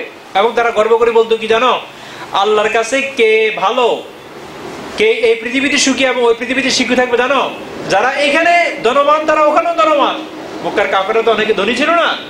ধনীরা মক্কার মুসলমানদের অনেক সময় মনে কষ্ট যাইতো, কারণ তাদের এরকম কি ছিল না, সম্পদ ছিল না। তো তাদেরকে দেখি বলতো দেখো আল্লাহ তাআলা যাকে পছন্দ করেন তাকে এখানেও আরাম রাখেন, ওখানেও আরাম রাখেন, তার প্রমাণ দেখো, তোমার যদি পছন্দ করতেন তোমাকে আমার মতো সম্পদ দিয়ে দিতেন। এই কথাগুলো বলতো। আর আল্লাহ রাসূল বলতেন দেখো মুমিন মুসলিমরা শুনো, তোমরা এই পৃথিবীতেও সফলকাম এবং ওই পৃথিবীতেও সফলকাম। তখন আল্লাহ তাআলা এই আয়াত নাযিল করেছেন মক্কার কাফেররা যারা বলতো যে তোমরা এখানেও সাহায্য ছাড়া ওখানেও সাহায্য ছাড়া মরবা জাহান্নামের আগুনে। আল্লাহ বলেন মান কানা ইয়াযুন্নু আল্লা ইয়ানসুরাহুল্লাহু ফিদ দুনিয়া ওয়াল আখিরাহ। তোমাদের মধ্যে যারা ধারণা করে যে এদেরকে আল্লাহ তাআলা দুনিয়াতেও সাহায্য করবে না, আখিরাতেও সাহায্য করবে না, তো ফালইয়ামদুদ বিসাবাবিন ইলাস সামা, তো তার উচিত সে একটা রশি বা এটাকে আরেকভাবে ল্যাডার বলেন না, ল্যাডার মই, অথবা এটা আর কি বলেন মই চং, এগুলা যা বলেন উপরে উত্তরানোর জন্য, চড়ার জন্য যা যা লাগে, সেই যেন আসমানের সাথে একটা রশি বাঁধে। কি বাঁধে? রশি, অর্থাৎ উপর দিকে উঠতে থাকে সে। ফালইয়ামদুদ ইলাস সামা সুম্মা লিয়াকতা ফালইয়ানজুর হাল ইযিবান্না কাইদুহু মা। এরপরে সেই যেন আসমানটাকে ভাঙে। অর্থাৎ আল্লাহ তাআলা বলতেছেন এগুলো কোনোটাই সম্ভব না। সেই জন্য একটা রশি আসমান পর্যন্ত বেঁধে উপরে উঠে আসমানটাকে ভেঙে। ভাঙিয়ে হাল ইউযহিবান্না কাইদুহু মা ইয়াগিস। তারপরে সে দেখো যে আল্লাহকে আনহ্যাপি করতে পারে এমন কোনো কাজ সে করতে পারে কিনা, অথবা আল্লাহ আনহ্যাপি এমন কোনো বিষয়কে সে ভাঙতে পারে কিনা। এটাকে আরেকটু সহজ ভাষায় ভাবে যে সে এরকম করে উপরে উঠে আল্লাহর কোনো আদেশকে স্টপ করতে পারে কিনা, একটু দেখতে বলো। আচ্ছা, কারো এই যোগ্যতা আছে, এই পাওয়ার আছে পৃথিবী থেকে একটা রশি নিয়ে আসমান পর্যন্ত উঠবে? সেকেন্ড, কেউ এরকম কল্পনাও করতে পারে? এরপর বলে যে আসমানটাকে তাকে ভাঙতে বলো, ভেঙে আল্লাহর কোনো সিদ্ধান্তকে ভাঙতে বলো। আবার আল্লাহ একটা সিদ্ধান্ত নিয়েছেন, সেই সিদ্ধান্তকে ক্যান্সেল করবো, পারবে কেউ? তো বলে যে এটা আসমানি ফয়সালা। এই যে মুমিন মুসলমান দেখতেছো, তারা এই দুনিয়াতেও সাহায্য পাবে এবং আখিরাতে অবশ্যই সাহায্য পাবে। সুতরাং এটাকে যদি কেউ ভাঙতে চাও তো এই কষ্টগুলো করো, লাগাও একটা রশি আসমান পর্যন্ত, এরপর আসমান ভাঙো, এরপর আল্লাহর কোনো বিধানকে অথবা আল্লাহর কোনো প্ল্যানকে তুমি চেঞ্জ করো। পারবে কেউ? এই কাজগুলো পারবে আগে, তাহলে প্ল্যানও চেঞ্জ হবে না। প্ল্যানটা কি? এই পৃথিবীতে তারা সাহায্য পাবে, সাহায্য প্রাপ্ত, এবং আখিরাতে অবশ্যই সাহায্য প্রাপ্ত। সুবহানাল্লাহ। আল্লাহ বলতেছে যে আমার কোনো প্ল্যান চেঞ্জ করতে চাও তো আসো আমার কাছে। প্ল্যানের কাছে যাইতে হবে তো, আপনার কোন এক কম্পিউটার থেকে প্ল্যান করতেছে, ওই কম্পিউটার পর্যন্ত যাইতে ক্রাশ করতে হবে। তো আল্লাহ বলতেছে আসো তাহলে। ওয়াকাযালিকা আনজালনাহু আয়াতিন বাইয়িনাত। আল্লাহ তাআলা বলেন আমি এভাবেই মানে বিভিন্নভাবে তোমাদের জন্য এই কোরআনের মাঝে নিদর্শন বলে দিয়ে এই কোরআনকে নাযিল করেছি। আনজালনাহু আয়াতিন বাইয়িনাত, এই কোরআনকে আমি এই পৃথিবী পর্যন্ত বা এই পৃথিবীবাসীর জন্য অবতীর্ণ করেছি। আয়াতিন বাইয়িনাত, আয়াত মানে হলো নিদর্শন, স্যাম্পল, এক্সাম্পল অনেকগুলো, বাইয়িনাত সুস্পষ্ট। ওয়ান্নাল্লাহা ইয়াহদি মান ইউরিদ, আর এই সুস্পষ্ট এক্সাম্পল দিয়ে, ঘটনা দিয়ে, নবীদের বিভিন্ন সময় অনেক ঘটনা, এগুলো আমি কেন আলোচনা করেছি? যাতে করে এর মাধ্যমে আমি যাকে ইচ্ছা তাকে হেদায়েত দিতে পারি। তার মানে হলো আমি আপনি চাইলেই হেদায়েত প্রাপ্ত হতে পারবো না। আল্লাহ যদি চান তাহলে আমরা হেদায়েত প্রাপ্ত হব, আল্লাহ যদি না চান তাহলে হেদায়েত প্রাপ্ত হতে পারবো না। এই জন্য আল্লাহর কাছে দোয়া করা। ও আল্লাহ, এই জন্যই তো আল্লাহ তাআলা আমাদেরকে শিখিয়ে দিয়েছেন। দেখেন যে বান্দা তো জানে না আমার কাছে কিভাবে চাইতে হবে, এই জন্য প্রত্যেক দিন প্রত্যেক রাকাত নামাজের মাঝে যে দোয়াটা আমরা আল্লাহর কাছে বলি, ইহদিনাস সিরাতাল মুস্তাকিম সিরাতাল লাযিনা আন'আমতা আলাইহিম, আল্লাহ আমাকে হেদায়েত দিয়ে দাও। হেদায়েত পাওয়ার মতো যা যা যোগ্যতা দরকার তা আমার মাঝে নাই, কিন্তু তুমি দিয়ে দিলে তো হয়ে যাবে। ইহদিনাস সিরাতাল মুস্তাকিম, প্রতিদিন ব্যাগিং করতেছি, কিন্তু এটা কয়জনে জানিয়ে করতেছি? এভরিডে আমরা ব্যাগিং করতেছি যে আল্লাহ হেদায়েত দিয়ে দাও। কারণ আল্লাহ বলেন তুমি হেদায়েত চাইলে আমি তোমাকে হেদায়েত দিব, তুমি হেদায়েত চাইলেই, না চাইলেও তোমাকে হেদায়েত দিয়ে দিব, এরকম না। এই জন্য আমরা যখন এই আয়াতটা পড়ি মন থেকে এভাবে পড়ার চেষ্টা করি যে আল্লাহ তুমি আমাকে হেদায়েত দিয়ে দাও। ইহদিনাস সিরাতাল মুস্তাকিম ওয়ান্নাল্লাহা ইয়াহদি মান ইউরিদ ইন্নাল্লাযীনা আমানু ওয়াল্লাযীনা হাদু। এরপর আল্লাহ তাআলা বলেন নেক্সট আয়াতে যে দেখো নিশ্চয়ই এই পৃথিবীতে তোমরা অনেক ধরনের জনগোষ্ঠী পাইবা। একটা জনগোষ্ঠী তো আল্লাহর উপর ঈমান আনয়ন করেছেন, যারা আমরা আপনারা। ইন্নাল্লাযীনা আমানু। আরেকটা গোষ্ঠী হলো ওয়াল্লাযীনা হাদু। হাদু মানে ইহুদিদেরকে বলে, যারা নিজেদেরকে বলে আমরা হযরত মূসা আলাইহিস সালাতু ওয়াস সালামের ফলোয়ার। আর কে? ওয়াসসাবিঈন, আরেকটা গ্রুপ পাবেন যারা অগ্নি পূজা করে, এটা একটা গ্রুপ আছে। ওয়ান নাসারা, নাসারা আমরা জানি এই দেশে যাদের সাথে আমাদের বসবাস, আমরা চলি, যারা নিজেদেরকে হযরত ঈসা আলাইহিস সালাতু ওয়াস সালামের অনুসারী বলেন। ওয়াল মাজুস, আরেক গ্রুপ আছেন হুম আবদাতুন নিরান, যারা অগ্নি পূজা করে। আগেটা ছিল যারা তারকা পূজা করে, নুজুম। সাবিন কাদেরকে বলে? যারা তারকা পূজা করে। তারকাদেরকে মনে করে কি জানেন? যে এরাই হলো সৃষ্টিকর্তা, এরাই ইবাদত করে তারা। আরেক গ্রুপ হলো যারা মাজুস, অগ্নি পূজক। ওয়াল্লাযীনা আশরাকু, এর বাইরে আরেকটা গ্রুপ আছে যারা নাস্তিক, কোনো কিছুর পূজা করে না, কমপ্লিট মুশরিক। ওয়াল্লাযীনা আশরাকু, এর দ্বারাই বোঝানো হয়েছে আরবদেরকে, যারা আবদাতুল আওসান ছিল, মূর্তি পূজা করে, মূর্তি পূজা করে। হিন্দু আছে, মাইথোলজি, যারা একাধিক মানে ঈশ্বরে বিশ্বাসী, এদেরকে বলা হয় মুশরিক। ইন্নাল্লাহা ইয়াফসিলু বাইনাহুম ইয়াওমাল কিয়ামা। আল্লাহ বলে যে দেখো এখানে তো বহুদল, আমাদের দেশে আছে না বহুদল, সমাজতান্ত্রিক, অসামাজিক তান্ত্রিক, আরো কত দল। এরা নিজেদেরকে বলে সবচেয়ে বেশি সমাজতান্ত্রিক, এরা সমাজের কাজ করে। ওরা বলে যে আমরা সবাই সোসাইটির জন্য চিন্তায় আছে, সবাই বলে যে আমরা যদি হই আমরা এটা করবো এটা করবো, আর সবাই সমাজের সম্পদগুলোকে লুণ্ঠন করে। সমাজের মানুষগুলোর রাইট নিয়ে ফাইট করব এই কথা বলিয়া যায়, এরপর রাইটগুলো কে ভাঙে? তারাই ভাঙে। আল্লাহ বলে যে ইন্নাল্লাহু ইয়াফসুলু বাইনাহুম ইয়াওমাল কিয়ামা, কিয়ামতের দিন আমি ফয়সালা করব কারা কারেক্ট, কারা আস্তিক, কারা নাস্তিক, কারা সত্যিকার অর্থে আমি আল্লাহর জন্য কাজ করেছে, যারা আমি আল্লাহর বিরুদ্ধে কাজ করেছে, সব ওখানে ফয়সালা হবে। ইন্নাল্লাহু ইয়াফসুলু বাইনাহুম ইয়াওমাল কিয়ামা ইন্নাল্লাহা আলা কুল্লি শাইইন শাহীদ। আল্লাহ বলে যে পৃথিবীতে তোমরা যাই করতেছো সেগুলো সব বিং রেকর্ড হচ্ছে, রেকর্ডিং। ইন্নাল্লাহা আলা কুল্লি শাইইন শাহীদ, শাহীদ বলা হয় উপস্থিত, আল্লাহ সেগুলো দেখতেছেন। আলাম তারা আন্নাল্লাহা ইয়াসজুদু মান ফিস সামাওয়াতি ওয়া মান ফিল আরদি, তোমরা কি দেখো না এই মুহাম্মদ আর মুহাম্মদের ফলোয়ারদেরকে সিজদা করতে দেখে তোমাদের এত কষ্ট লাগে? আরে এরা দুইজন তো এই গ্রুপটা সিজদা করতেছে, শুধু তোমরা মনে করো এই চর্মচক্ষে যত কিছুকে দেখো তোমরা, এরা সবাই আমার সিজদা করতেছে। শুধু সিজদা করতেছে না মানুষ যাদেরকে আল্লাহ তাআলা আকল দিয়েছেন, তারা সিজদা করতেছে না। আলাম তারা আন্নাল্লাহা ইয়াসজুদু লাহু মান ফিস সামাওয়াতি ওয়া মান ফিল আরদ, তোমরা কি দেখো না যে আল্লাহর জন্য সিজদা করতেছে, সিজদা অবনমিত কারা? মান ফিস সামাওয়াতি ওয়া মান ফিল আরদ, আসমান এবং জমিনের মাঝে যাহা কিছু আছে, যেগুলোর মাঝে আমরা প্রাণ দেখতে পাচ্ছি প্রাণগুলো, আর যেগুলোকে আমরা জড় পদার্থ মনে করতেছি সেগুলো, পাহাড়, পর্বত, বৃক্ষ, আরো যা যা আছে সবকিছু সিজদা করতেছে আল্লাহ, সবকিছু। মান ফিস সামাওয়াতি ওয়া মান ফিল আরদ। এরপর আল্লাহ তাআলা আরেকটু ব্যাখ্যা করতেছেন যে ওয়াশ-শামস, ব্যাখ্যা করতেছেন কোনগুলো জানেন? যেগুলোকে আমরা গ্রেট মনে করি, অনেক সময় পূজাও করি। আরে সূর্যের পূজা করো, সূর্যকে গ্রেট মনে করো, আরে এই আল্লাহকে সিজদা করে। প্রতিদিন সকালবেলা উঠে বিকালবেলা অস্তমিত হয়, উদিত অস্তমিত আল্লাহর আদেশের একটু এদিক সেদিক হয় না। ইয়াসজুদু লাহুম ওয়াশ-শামস ওয়াল কমার, আচ্ছা চন্দ্রকে বড় মনে হয়, এও আল্লাহর সিজদা করে। ওয়ান নুজুম, তারকাগুলোকে বড় মনে হয়, আল্লাহর পূজা করে, আল্লাহকে সিজদা করেন। ওয়াল জিবাল, পাহাড় দেখে আর আমরা বলি আরে এত বড় পাহাড়, এটাও আল্লাহকে সিজদা করে। ওয়াশ শাজার, বৃক্ষরাজি দেখো, আল্লাহকে সিজদা করে। ওয়াদ দাওয়াব, সর্বশেষ আল্লাহ তাআলা আনছেন, আরে তোমার আশপাশে যে প্রাণীগুলো ঘুরতেছে না, এই যে কোরবানির জন্য প্রাণী জবাই করছি, অনেকটা তো মনে করছি প্রাণীগুলোকে আল্লাহ সৃষ্টি করছে কি জন্য? আমাদের মনোরঞ্জন করার জন্য, খাবো, ফুর্তি করবো, এগুলো আল্লাহর পূজা করে, এগুলো আল্লাহর সিজদা করে। আর করো না তুমি সে প্রাণীকে জবাই করে খেয়ে সে আল্লাহর নাফরমানি করো, জালেম। জুলুমটা দেখেন কি পরিমাণ হচ্ছে, একটু বিচার করেন না। যে প্রাণীকে খেয়েছি ওই প্রাণীটাও আল্লাহর অনুগত্য, আর খেয়ে এরপরে আমি নিজে হলাম জালেম, আল্লাহর রাইট ভাঙতেছি, বিরুদ্ধে কথা বলতেছি, বিরুদ্ধচারণ হয়ে চলছি।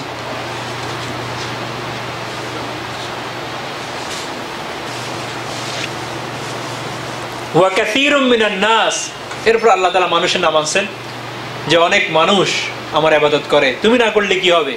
অনেক মানুষ কিন্তু আমার ইবাদত করে, আমি আর আপনি না করলেও অনেক ফেরেশতা, সমস্ত ফেরেশতা, অসংখ্য জিন, অসংখ্য লোক আল্লাহর সিজদা করতেছে। সিজদা করার দ্বারা আপনি লাকি হবেন, সিজদা করার দ্বারা আল্লাহ তাআলা লাকি হবেন না। সিজদা করার দ্বারা আপনার উপকার হবে, সিজদা করে আল্লাহ কোনো উপকার পৌঁছায় দিচ্ছেন এমন না। ওয়া কাসীরুম মিনান নাস ওয়া কাসীরুন হাক্কা আলাইহিল আযাব, এরপর আল্লাহ বলেন অনেক মানুষ তো সিজদা করিয়া লাকি হচ্ছে, আর এর মধ্যে অনেক মানুষ তাদের উপর আমার শাস্তি অবধারিত। হাক্কা আলাইহিল আযাব, যাদের জন্য আমার শাস্তি কি হয়ে গিয়েছে? অবধারিত হয়ে গেছে, লিপিবদ্ধ করা হয়ে গেছে, হ্যাজ ডিসাইডেড। ওয়া কাসীরুন হাক্কা আলাইহিল আযাব ওয়া মান ইউহিনিল্লাহু ফামা লাহু মিন মুকরিম। এই আয়াতটাও খুবই গুরুত্বপূর্ণ আয়াত। কি বলে জানেন? ওয়া মান ইউহিনিল্লাহ, কাল ময়দানে মাহশারে আল্লাহ তাআলা যাকে ইহানাত করবেন, যাকে শর্মিন্দা করবেন, লজ্জা দিবেন, লজ্জিত করবেন, তাকে কাল ময়দানে অসম্মান করবেন, যা তাকে সম্মান দেওয়ার মতো কেউ নাই। ওয়া মান ইউহিনিল্লাহ ফামা লাহু মিন মুকরিম, কোন এরকম শক্তি, কোন এরকম এরকম কোন পাওয়ার নাই যে তাকে কাল সম্মানই করবে। আজকে তো এখন তো আমাদের কি হয় জানেন? এখন আপনি অসম্মান করেছেন, যে ইসলামের বিরুদ্ধে কথা বলছে, হ্যাঁ, আরেকজনে মালা লাগায় দেয় মালালাকে। হ্যাঁ, ইসলামের বিরুদ্ধে কথা বলার কারণে মালালা কি পেয়ে যায়? মালা পেয়ে যায়। বুঝেন, মালালা কি পেয়েছে? এখন নোবেল বিজয় মালা পেয়ে গিয়েছে। আর এই পৃথিবীতে নোবেল বিজয়ের মালা পেলে তুমি মালালা জান্নাত পেয়ে যাবা, মনে করো এটা।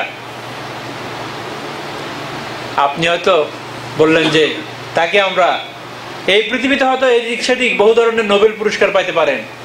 আল্লাহ তাআলা বলেন ওই দিন আমি কাউকে যখন নাকি পুরস্কৃত করব না, আমি যাকে শাস্তির সাথে পুরস্কৃত করব, আমি যাকে অসম্মানই করব, ফামা লাহু মিন মুকরিম, তাকে একরাম করা আর তাকে সম্মান দেওয়ার আর কোনো পাওয়ার শক্তি সেখানে থাকবে না। আল্লাহ তাআলা আমাদেরকে ওই ময়দানে মাহশারে যেন আমরা লজ্জিত না হতে হয়। আমি আজকের জুমাতে আলোচনা করেছিলাম যে মানুষের ক্রাউড দেখে, সামনের উপস্থিতি দেখে মানুষের লজ্জার হাতটা বেড়ে যায়। আপনাকে যদি আপনার বাবা বলে কেন তুমি এই অপরাধটা করেছো, একটু খারাপ লাগে।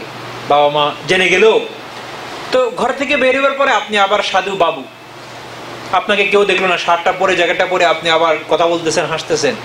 ঘরে ঢুকলে একটুখানি লুক ডাউন, একটুখানি লাগতেছে যে কেমন করে আমি এই কাজটা করে ফেললাম, তাই না?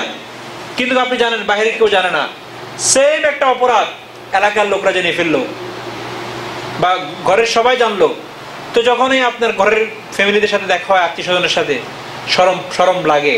বাইরে আবার আপনি বাবুগিরি করে বেড়ান, কোনো অসুবিধা নাই। এরপরে যদি সেম বিষয়টা একটু ক্রাউডেড, সামনের উপস্থিতি বেড়ে যায়, এলাকার লোকরা জানলো যে বা ইউনিয়নের লোকরা জানলো, তা আপনি এই ইউনিয়নের ভিতরে যখন ঢুকেন তখন আপনি একটু লজ্জিত, একটু শেম, একটু এমব্রেস ফিল করেন, নিজে নিজে কেমন জানি খারাপ ফিল করেন। আবার ওই ইউনিয়ন থেকে বাইরে গেলে মনে হয় যেন আপনি আরেক চেয়ারম্যান, কোনো অসুবিধা নাই, কি ভালো। কিন্তু যখন ঠিক এটাকে ক্রাউডেডটা আরেকটু বড় করে দেওয়া হোক, আপনাকে দেশদ্রোহী নামে বা দেশে একটা অরাজকতা করার কারণে ওই দেশ থেকে আপনি অবাঞ্ছিত ঘোষণা করছে আপনাকে, আপনি সেখান থেকে কলিকাতা যায় আপনি বাঞ্ছিত হয়ে গেলেন, আবার সেখানে আবার আপনি মঞ্চের লোক হয়ে গেলেন। এখানে আপনি বাঞ্ছিত হয়ে বাইরে গেলেন, ওখানে আবার মঞ্চের লোক হয়ে গেলেন। হ্যাঁ, কে জানে আমি সেখানে না অপরাধটা করেছি, তাই না? কিন্তু বাংলাদেশি এয়ারপোর্টে পাড়া দেওয়ার সাথে সাথে আপনার শুরু হয়ে যায় যে এই লোকগুলো তো আমাকে দেখে ভাববে, যে আপনার দিকে তাকে আপনার মনে হইতেছে এই লোকটা তাকাচ্ছে মনে হয় জন্য সেও জানে আমার অপরাধটা, রাইট? তো ক্রাউডের যত বড় হয়, উপস্থিত যত বড় হয়, তত আমাদের লজ্জিত হওয়ার ভাবটা বড় হয়। আমরা আরো বেশি লজ্জিত হয়ে পড়ে, আরো বেশি খারাপ ফিল করি। এটা যদি হয় পৃথিবীর ক্রাউডেড বড় হওয়ার কারণে, what is your opinion?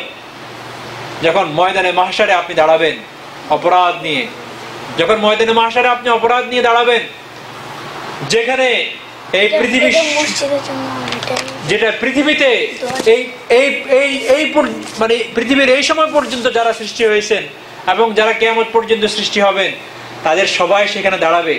Think this way, সেখানে সমস্ত প্রফিটস আপনাকে দেখবে।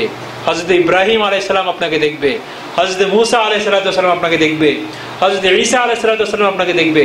আর সর্বশেষ যাকে নিয়ে কাঁদতেন, যাকে একবার দেখার জন্য এই দুই চক্ষু আপনার অপেক্ষায় আছে, যাকে একবার দেখার জন্য একবার মদিনায় কতবার ছুটে গিয়েছেন, যার জিয়ারত করেছেন, দৈনিক যার নামে কতবার জপেন সাল্লাল্লাহু আলাইহি সাল্লাম পড়ে, আল্লাহুম্মা সাল্লি আলা মুহাম্মদ প্রত্যেক নামাজে পড়েন, সেও আপনাকে দেখবে, সেও আপনাকে দেখবে। আচ্ছা, ওই মঞ্চে দাঁড়াইছিলা তুমি, বাহ। আচ্ছা, এরপরে আসেন, আপনার বাবা মা দেখবে, ঠিক আছে। আরে যে গ্র্যান্ড চিলড্রেন আপনাকে জীবনেও দেখে নাই, সে গ্র্যান্ড চিলড্রেন বলবে, oh you guys were our grandfriends or father, আপনি আমাদের গ্র্যান্ডফাদার ছিলেন, আপনি ওই মঞ্চে ছিলেন। তখন তো তারা মাতৃভূ জগতে আসে নাই, তারা আসছে আপনার 100 বছর পরে, তারাও দেখবে। চিন্তা করেন, সেই অপরাধ নিয়ে যখন দাঁড়াবেন, ক্রাউডের এত বড় হবে, কেমন লাগবে ভাই? বুঝতে পারতেছেন? কল্পনা করা যায়? আল্লাহ বলেন যে সেদিন আমি যদি কাউকে লজ্জিত করি, আমি যদি কাউকে অসম্মান করি, তাকে সম্মান দেওয়ার মতো কোনো কেউ থাকবে না সেখানে। কোনো কিছুই তাকে সম্মান করতে পারবে না। সেখানে দাঁড়ায় যাবে নোবেল বিজয় দিয়া, যে তোমাকে ওই পৃথিবী থেকে তোমাকে বাংলাদেশ থেকে বের করে দিয়েছে, তোমাকে ওই দেশ থেকে বের, আমরা তোমাকে নিয়ে নিলাম, নাই। সেখানে আর অন্য কোনো নোবেল অপশন নেই। ফামা লাহু মিন মুকরিম, ইন্নাল্লাহা ইয়াফআলু মা ইয়াশা। এরপর আল্লাহ তাআলা বলেন, আমি আল্লাহ যাকে ইচ্ছে তাকে শাস্তি দিব, যাকে ইচ্ছে তাকে সম্মান দিব, যাকে ইচ্ছে তাকে অসম্মান করব, যাকে ইচ্ছে তাকে আমি জান্নাত দিব। ইন্নাল্লাহা ইয়াফআলু মা ইয়াশা। হাযানি খাসমানি ইখতাসামু ফি রাব্বিহিম ফাল্লাযীনা কাফারু কুতলিআত লাহুম সিয়াবুম মিন নার ইউসাব্বু মিন ফাওকি রুউসিহিমুল হামীম। এখানে আল্লাহ তাআলা বলেন কাল ময়দানে মাহশারে আমি যাদেরকে অসম্মানী করব, লজ্জিত করব, যাদেরকে আমি শাস্তি দিব, শাস্তির ধরনটা কেমন হবে? বলে যে এই পৃথিবীতে তোমরা ঝগড়া করতেছ আস্তিক আর নাস্তিক নিয়ে। কেউ বলে যে সব অটোমেটিক হয়ে যায়। হাযানি খাসমানি ইখতাসামু, আপনি যখন যায় বলেন ভাই এমন করবেন না, ওই আল্লাহ নারাজ হয়ে যাবে যে আল্লাহ আপনাকে সৃষ্টি করেছেন, যে আল্লাহ আপনাকে কি বললেন, আমাকে সম্পদ দিয়েছে, এই সম্পদ আল্লাহ দিয়েছে, আমার ক্যারিয়ার, আমার বুদ্ধি, আমার বিবেক, আমার চাতুরতা, আমার প্ল্যান, সবকিছু না। আরে ভাই আপনার চেয়ে বেশি ডিগ্রিধারী লোক ছিল, তারা তো আল্লাহ দেয় নাই প্ল্যান আপনি বলেন। আর যারা প্ল্যান বানায় তাদের কাছে তো এই সম্পদ নেই। শিক্ষা, শিক্ষা আপনার কি আছে? আপনি তো টিপসই দেন, আপনার তো সম্পদ কিভাবে হয়? হার্ভার্ড ইউনিভার্সিটি থেকে বাইরে রাস্তায় ঘুরতেছে, স্টেশন টু স্টেশন থাকতেছে রাত্রে, 1 বেডরুম বাসা ভাড়া করে থাকার টাকা নাই। এগুলো সব আল্লাহর পক্ষ থেকে। খাসমানি ইখতাসামু ফি রাব্বিহিম, এই পৃথিবীতে দুইটি দল আল্লাহকে নিয়ে ঝগড়া করে, যারা আল্লাহর পক্ষ গাইতেছে আর যারা আল্লাহর বিপক্ষে গাইতেছে, যারা আল্লাহর পক্ষের মিছিলে আছেন, যারা আল্লাহর বিপক্ষের মিছিলে আছেন। ওই বললে তো হয়ে যায়। যাই হোক, দুই ভাগে আছে, কেউ এই পাশে কেউ ওই পাশে। হাযানি খাসমানি ইখতাসামু ফি রাব্বিহিম ফাল্লাযীনা কাফারু, এরপর আল্লাহ তাআলা বলেন যারা আমাকে অস্বীকার করে, যারা নাস্তিকতাতে বিশ্বাস করে, যারা নিজেদেরকে বলে আমরা কিসে বিশ্বাসী? ধর্ম নিরপেক্ষতায়। কি বলে ইংলিশে, কি বলে এটাকে? সেকুলারিজম। তারা বলে যে আমরা ধর্ম নিরপেক্ষতা আছে। ধর্ম নিরপেক্ষ বলতে কোনো পক্ষ আছে নাকি? সহজে বলে যে আমরা খোদার দরহিদায় বিশ্বাসী, সহজ ওয়ার্ড, তাহলে তো হয়ে যায়। আমরা বলি আমরা আল্লাহতে বিশ্বাসী, আমরা আল্লাহর বিধিবিধানে বিশ্বাসী, তবে খোদার দরহিদাতে বিশ্বাসী, আল্লাহকে মানি না, এই বিশ্বাসে আমরা বিশ্বাসী, তাহলে তো হয়ে যায়। ধর্ম নিরপেক্ষতা মানে কি? ধর্ম মানি না এই বিশ্বাসী বিশ্বাসী। আর ধর্মে বিশ্বাসী মানে কি? ধর্মের সমস্ত অনুশাসন মানিয়া চলবো, এই বিশ্বাসী বিশ্বাসী। তো আল্লাহ বলে যে এখানে বলছে কিন্তু হাযানি খাসমানি, দুই পক্ষ। কয় পক্ষ হবে? হয়তো আস্তিক হইবা নতুবা নাস্তিক হইবা। এর মাঝামাঝি কোনো অনেকে বলে, এই কথা বলিয়া অনেকে নিজেদেরকে বুঝাতে চান আমরা ধর্ম মানি, কর্ম মানি, কিন্তু আমরা এই বিশেষ জায়গায় ধর্ম নিয়ে কথা বলতে রাজি না। ধর্ম যার যার, দেশ সবার। আরে আল্লাহ, কি সুন্দর সুন্দর স্লোগান। ধর্ম যার যার, দেশ সবার, দিন না। ওই যে কথা বললাম যে দিন বড় না, কি বড় হয়ে গিয়েছে? দেশ বড় হয়ে গিয়েছে। আল্লাহ বলেন কি হবে? ফাল্লাযীনা কাফারু কুত্তিয়াত লাহুম, সিম্পল একটা আয়াত। যারা এই পৃথিবীতে ঝগড়া করে পরে খোদাদ্রোহিতের মিটিংয়ে যোগদান করলো, ভাগ তো দুটো হয়ে যাবে, হয়তো আস্তিকতার এক্সিট নেবেন নতুবা নাস্তিকতার এক্সিট নেবেন। ট্রেন দুটাই, ট্রেন তিনটা নয়, একটা জান্নাতের দিকে চলছে, একটা জাহান্নামের দিকে চলছে। আপনি একটাতে চড়বেন, চড়বেন আর না চড়বেন আপনাকে যাইতে হইতেছে। এভরিডে নাস্তিকও বড় হচ্ছে, আস্তিকও বড় হচ্ছে। এভরিডে নাস্তিকও সে তার কবরের দিকে আগাচ্ছে, আস্তিকও তার কবরের দিকে আগাচ্ছে। পাউডার বানাও আর যাও বানাও, মৃত্যুর পরে মারা যাবে। আল্লাহ বলে যে ফাল্লাযীনা কাফারু কুত্তিয়াত লাহুম সিয়াবুম মিন নার, প্রথম গিফট যে নাস্তিকতা নিয়ে আসবে আমার কাছে, যে জাহান্নামের ট্রেনে চড়িয়ে আসবে, তার জন্য প্রথম যে গিফট ফাল্লাযীনা কাফারু কুত্তিয়াত লাহুম, তার জন্য একটা পাঞ্জাবি শিরাবো, আমি পাঞ্জাবি বানাবো। সিয়াব মানে কাপড়, পোশাক। মিন নার, আগুনের। আমরা বলি না সিল্কের পাঞ্জাবি পরছি, মকমলের, তারপরে জাপানি টয়রি না, টয়রি না কি বলে, টয়রো, টরি, আচ্ছা। এরপরে বিভিন্ন আর নাম আছে, কাশ্মীরি কাপড়, এটা বিভিন্ন জায়গার নাম হয় এরকম। আবার মুসলিম শাড়ি হইতো না একটা, মুসলিম শাড়ি না, মসলিম।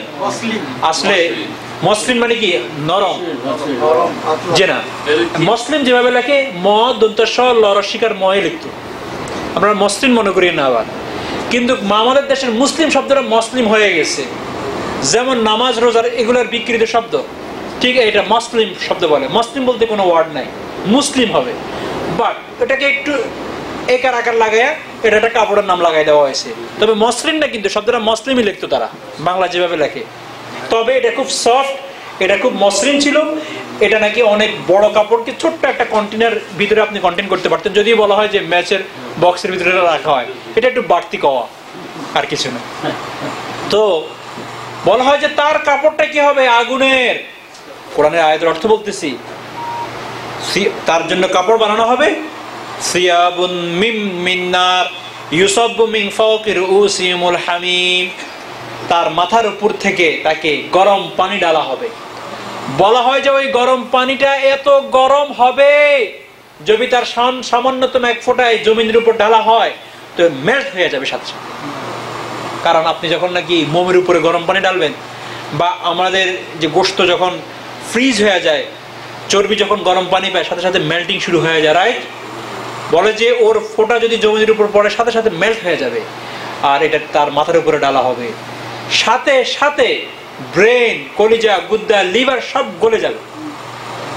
কুত্তিয়াত লাহুম সিয়াবুম মিন নার ইউসাব্বু মিন ফাওকি রুউসিহিমুল হামিম, ইউসাব্বু মিন ফাওকি রুউসিহিমুল হামিম ইউসহারু বিহি মা ফি বুতুনিহিম ওয়াল জুলুদ, দেওয়ার সাথে সাথে তার চামড়া, তার পেটের মাঝে যাহা কিছু আছে সব জ্বলে যাবে, মেল্ট হয়ে যাবে। ইউসহারু বিহি মা ফি বুতুনিহিম ওয়াল জুলুদ ওয়ালাহুম মাকামিউ মিন হাদিদ। আচ্ছা, এরপরে কি আছে জানেন? হাদিদ মানে হলো মাকামে বলা হয় কনস্ট্রাকশনের কাজ যারা করেন তাদের হাতে দেখবেন কিছু হেমার হয়, হেমার। আরে আল্লাহর হেমারের বানানোর মাথা আছে, যেটা আপনার উপরে দিলে 1 মিনিটে আপনাকে ম্যাশ পটেটো বানিয়ে ফেলতে পারবে। ম্যাশ পটেটো বুঝেন? আলু ভর্তা, আলুরে ভর্তা করে না, ওটার প্রসেসিং। এরপর আল্লাহ বলে পোশাকটা হবে আগুনের, আর উপর দিয়ে ডালা হবে কি? তো মনে হয় যেন আগুনের পোশাক দিল, প্রথমে দিয়ে পরাইলো, গলা লাগবো না, সেটা করালো গরম পানি দিয়ে। তো গলানোর পরে ঠিক মতো গলছে কিনা, আমাদের দেশে দেখবেন বস্তার ভিতরে প্রথম মিস্ত্রি ইত্যাদি এগুলোকে ঢুকায়, এটাকে পাউডার বানানো লাগবো, তো ঢুকায় তো পরে প্রথম এক জায়গায় একসাথ করা হলো, যাতে করে এদিক সেদিক ছিটে না যায়, একজন একসাথ করলো।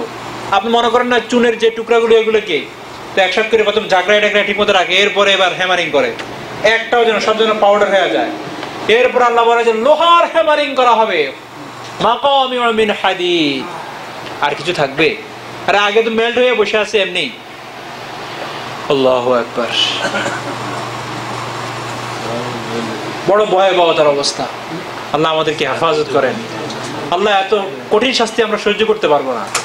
আর এই পৃথিবীতে আগুনে একটা আঙ্গুল তো দিতে পারতেছি না। কখনো আমাদের গাড়ির মাঝে যদি আঙ্গুলটা চিপা পড়ে কেমন লাগে, কেমন মনে যেন কিছুক্ষণের জন্য কি হয়ে গেল। আর সেখানে হ্যামারিংটা যদি লোহার হ্যামার, ওয়ালাহুম মাকামিউ মিন হাদিদ, মেড ইন চায়নার হ্যামার থাকবো না যে লোহার ভিতরে মাটি ঢুকাই দেওয়া হয়েছে, পিওর লোহা, ওয়ালাহুম মাকামিউ মিন হাদিদ।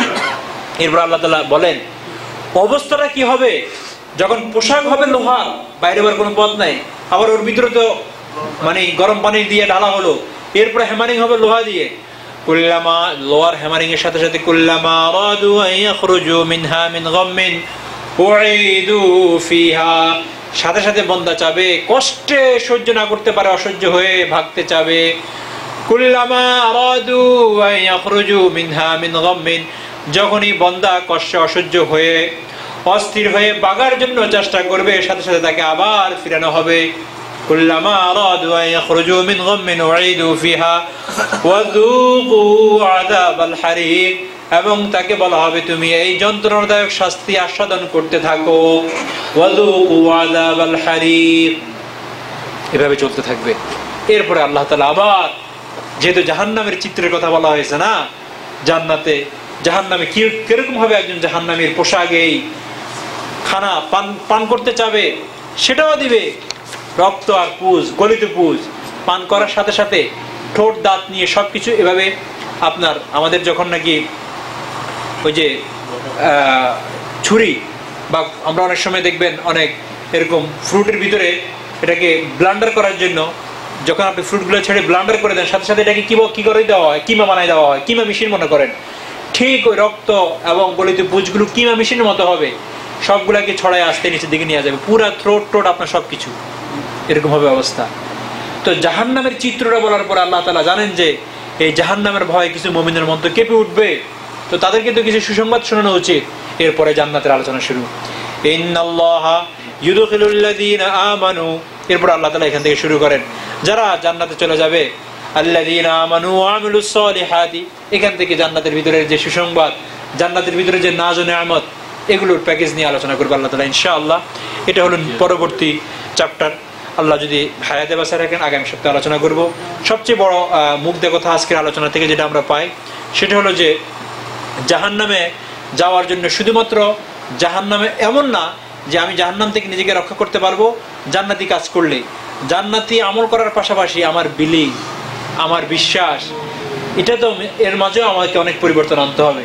এমন কোনো বিশ্বাস নিয়ে যদি আমি মৃত্যুবরণ করি যেটা নাস্তিকতার সাথে সম্পর্ক রাখে, যেটা খোদাদ্রোহিতার সাথে সম্পর্ক রাখে, সেটাও আমাকে জাহান্নামে নিয়ে যাবে। এই জন্য মৃত্যুর আগে যেরকম বাহ্যিক আমলগুলোকে পিওর করা উচিত, বাহ্যিক আমল, নামাজ, রোজা, হজ, জাকাত, তারপরে সোসাইটির সাথে মিলিয়ে মিশিয়ে কাজ করা, মোরালিটি, পাশাপাশি আমার আভ্যন্তরীণ বিশ্বাসকেও ক্লিন করা উচিত। আভ্যন্তরীণ বিশ্বাস যেখানে থাকবে এক আল্লাহ, একমাত্র মানে একচ্ছত্র, একমাত্র আল্লাহ আমার সবকিছু করেন, আল্লাহ থেকে সবকিছু হয়ে থাকে, এবং যেখানে আমাদের ইসলামের জন্য সর্বোচ্চ সম্মান থাকতে হবে। দিন আমার কাছে বড় হবে দেশ থেকে, দল থেকে, পরিবার থেকে, ছেলে সন্তান থেকে, সম্পদ থেকে, ক্যারিয়ার থেকে, আমার শিক্ষা থেকে। কি বড় হতে হবে? ধর্ম, দিন বড় হতে হবে। তাহলে ইনশাআল্লাহ কাল ময়দানে মাহশারে ওই কঠিনতম সময় আল্লাহ তাআলা আমাদেরকে ইনশাআল্লাহ বেড়া পার করাবেন, আল্লাহ তাআলা আমাদেরকে জান্নাত নসিব করবেন, আল্লাহ তাআলা আমাদের সকলকে কাল ময়দানে মাহশারে জাহান্নামের এই শাস্তি থেকে রক্ষা দিয়ে জান্নাত নসিব করেন। ওয়া আখির দাওয়ানা আনিল হামদুলিল্লাহি রাব্বিল আলামিন।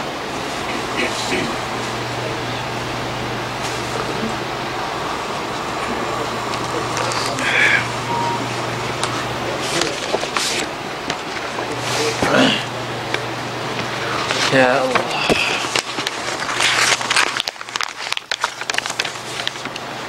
বিসমিল্লাহির রহমানির রহিম। আমাদের তাফসীর আলোচনার পরে দ্বিতীয় পর্ব, যেটাকে আমরা মহিলা অঙ্গন বলি। বললে এই ভাইয়ের কষ্ট হয় যে মহিলা অঙ্গন হলে আমরা বসে আছি কেন। যদিও মা বোনদের উদ্দেশ্যে বলা, তবে সামনে যেহেতু আমরা যারা হাজব্যান্ড আছি, ভাই আছি, পুরুষ আছি, তারা থাকলে তাহলে বুঝতে পারি যে আমার হকটা কি আলোচনা হচ্ছে সেটা একটু শুনে নিই। আবার আমি মা বোন থেকে কি পাবো সেটা একটু শুনে নিই। শুনলে খুব খুশি হবেন। আজকের আলোচনার মধ্যে আপনাদের কথাই বেশি। আমি আজ থেকে 2 মাস আগে একটা বিষয় আলোচনা করেছি। আজকে যদি সময় থাকে তাহলে সেটা আবারও করব। 2টা পর্ব সাইড বাই সাইড থাকলে আলোচনাটা বুঝতে এবং নিতে সুবিধা হবে বিদায়। সেই আলোচনাটার টপিকটার সাবজেক্ট ছিল বা টাইটেল ছিল 7টি গোপন বিষয়।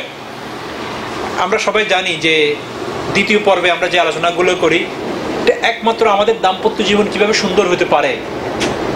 কারণ এই পৃথিবীতে আমি বলি যে মানুষ এক একটা সময় একটা জিনিস নিয়ে সাফার করে। যেমন একটা সময় মানুষ ইলেকট্রিসিটি নিয়ে সাফার করতো, ভালো লাইটিং সিস্টেম ছিল না। একটা সময় মানুষ প্রসূতি মাকে নিয়ে সাফার করতো, যে সন্তান সম্ভাব্য হলে একটু সঠিকভাবে, একটু সহজভাবে সন্তান পৃথিবীতে আসবে, এই প্রসেসিংটা ভালো ছিল না। তো দেখা গেছে গড়ে শতকরা 50% মাও মারা যাইতেন, তাই না ভাই? একটা সময় ছিল যে আপনার ভিটামিনের অভাব ছিল, ভিটামিনের অভাবে অসংখ্য মানুষ মারা যাইত। কোথাও আছে যে আর্সেনিকের অভাবে অসংখ্য মানুষ মারা যায়। কোথাও আছে যে মানুষ খুনাখুনি করে। মানে এক একটা মোরালিটির এক একটা জিনিস নিয়ে মানুষ এক একটা সময় সাফার করে। তো আল্লাহ দিলে পৃথিবীতে আমরা উন্নতি করতে করতে এই সমস্ত সাফার থেকে উঠিয়ে আসছি। এবং একটা সময় ছিল যে ফুডের অভাব ছিল, এটা নিয়ে মানুষ সাফার করে। অথবা পৃথিবীর কোনো এক জায়গায় এটা নিয়ে সাফার করতেছে, আরেক জায়গায় সাফার করতেছে না। আমরা যে জায়গায় আছি, যে কান্ট্রিতে আছি, যে সোসাইটিতে আছি, আলহামদুলিল্লাহ আমরা ভিটামিন নিয়ে সাফার করতেছি না। আমরা সম্পদ বা দৈনন্দিন জীবনে খাওয়ার মতো সাফিসিয়েন্ট খাবার নিয়ে সাফার করতেছি না। থাকার মতো একটা ঘর আমাদের আছে। আমাদের বাতাসগুলো দূষিত না, পরিষ্কার বাতাসে আমরা ব্রিথিং করতে পারতেছি, অক্সিজেন নিতে পারতেছি। তারপরে দৈনন্দিন জীবন লিড করার জন্য লাক্সারিয়াস যে জিনিসগুলো দরকার, একটা গাড়ি, তারপরে বাড়ি, তারপরে আপনার ভালো পোশাক, সুন্দর সবকিছু আছে। কিন্তু আমরা যেটা সাফার করতেছি এই ওয়েস্টার্ন কান্ট্রিতে, সেটা হলো ফ্যামিলি লাইফের ড্রামা। ফ্যামিলি লাইফ বা দাম্পত্য জীবনের যে একটা সুখ শান্তি, এটা নিয়ে আমরা ফাইট করতেছি। এখন আমরা এই রোগে আক্রান্ত। অর্থাৎ সবকিছু আমার আছে শান্তির জন্য, একটা সুন্দর ঘর, জুজুকি বাথরুম, জুজুকুনি কয়, তারপরে সুইমিং পুল, তারপরে প্রতিদিন যাওয়ার জন্য খুব কাছে, বিচের কাছে বাড়ি, লং আইল্যান্ডে ঘর, মানে মনোরঞ্জন করার যা যা আছে সবকিছু আছে, কিন্তু সুখ নাই, দাম্পত্য জীবনের সুখটা নাই। সুখের নীড় মানে বাড়ে, সেখানে সমস্ত অশান্তির বাসা বেঁধে আছে, তাই না? এটা আমরা সাফার করতেছি ওয়েস্টার্ন কান্ট্রিগুলোতে। স্বামী এবং স্ত্রীর মাঝে সুখ শান্তি বা সুখ শান্তিময় দাম্পত্য জীবনের যে একটা মানে ভাব ছিল, যে একটা আপনার মানে শান্তির বিরাজ করত, সেখানে সামান্যতম নাই। কেউ কাউকে বিশ্বাস করতে পারতেছি না। আমাদের ফ্রিজের মাঝে খানা ভরা, টেবিলে যখন খাইতে বসে 20 রকমের পদ আছে, কিন্তু এরপরে যখন শুইতে যায় তো একটা দুটা কথায় ঝগড়া লেগে যায়। এবং দুইজনের সাথে এভাবে থাকি, যেহেতু থাকতে হয় আমাকে বাকি সময়টা তার সাথে কাটাইতে হবে, এই জন্য কাটাচ্ছি। নতুবা আমাকে যদি অপশন দেওয়া হয় এই মুহূর্তে যে ছাড়ার কারণে পৃথিবীর কেউ তোমাদেরকে কিছুই বলবে না, সমাজও কিছু বলবে না, কোনো অসুবিধা নেই, এক মুহূর্ত দেরি করবো না। অর্থাৎ আমরা এখন সাফার করতেছি দাম্পত্য জীবনের যে কলহটা, বা সামাজিক আমাদের দাম্পত্য বা ফ্যামিলিগত যে ড্রামাটা, যে হয়তো মায়ের সাথে সম্পর্ক ঠিক নেই, অথবা বাপের সাথে ঠিক নেই, অথবা মা বাপকে সন্তুষ্ট করতে যায় তো ফ্যামিলি সন্তুষ্ট হতে চায় না, অথবা ফ্যামিলিকে সন্তুষ্ট করতে চায় তো আপন জন্মদাতা মা বাবাও সন্তুষ্ট হতে চাচ্ছে না। সো মেনি, সবাই একইভাবে না, তবে কেন্দ্রিক ফ্যামিলি, কেন্দ্র ফ্যামিলি, অর্থাৎ ফ্যামিলি কেন্দ্রিক যে ড্রামাগুলো হয়ে থাকে, এর মাঝে আমরা খুব সাফার করতেছি। না করে না, যারা আছেন মনে হয় তারা কেউ করেন না। সবাই ঠিক আছে তো না?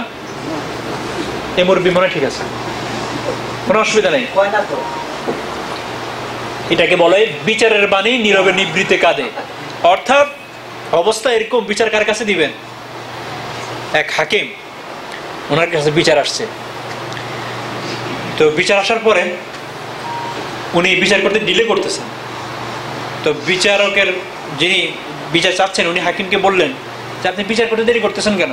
বলে যে আমি তোমাকে কি বিচার করবো, এটা সেম ঘটনা তো আমার ঘরেই পড়ে আছে। এখন অবস্থাটা এরকম, আপনি কারো কাছে যাবেন না বিচার নিয়ে, ধরেন ইমাম সাহেবের কাছে আসলেন, তো তখন ফেলফেল করে তাকায় থাকে, রোগ তো শুধু আপনার ঘরে না। আচ্ছা আপনাদের কি ধারণা, ভাইরাস যখন আসে শুধু এক ঘরে থাকে নাকি? এটা তো ওই সোসাইটি যত লোক আশপাশে হাঁটে সবাইকে ধরে। এখন আমরা এই ভাইরাস আক্রান্ত, কিভাবে এটাকে ক্লিন করা যায়, কিভাবে এটাকে দূর করানো যায়, এটার জন্য আমাকে একটু চেষ্টা করা উচিত।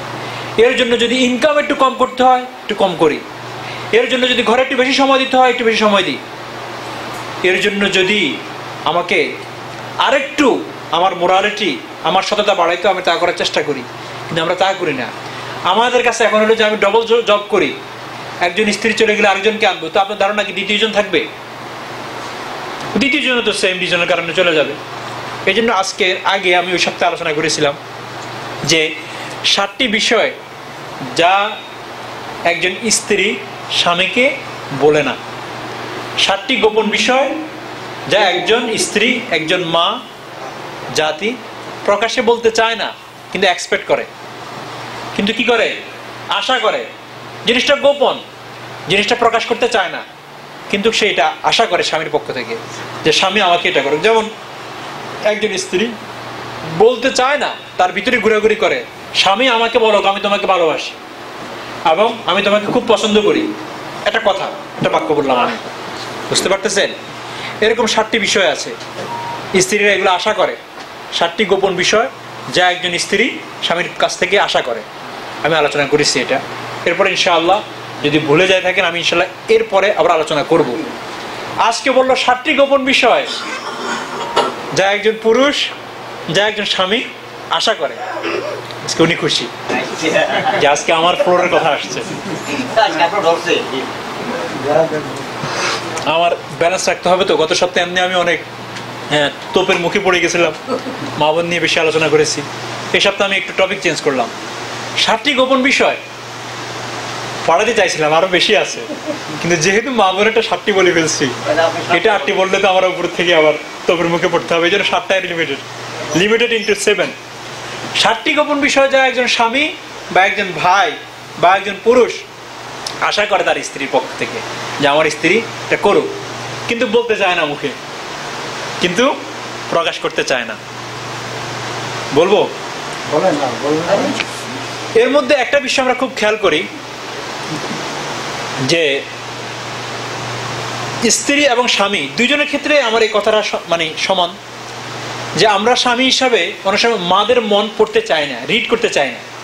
আমরা অনেক সময় ট্যাক্স রিড করি না, যে কোনো সাইন রিড করি, কিন্তু কখনো আমার স্ত্রীকে রিড করতে চেষ্টা করি যে এই মাইন্ডটার ভিতরে, এই বডিটার ভিতরে কি চায়, এই চোখগুলো আমার কাছ থেকে কি আশা করে।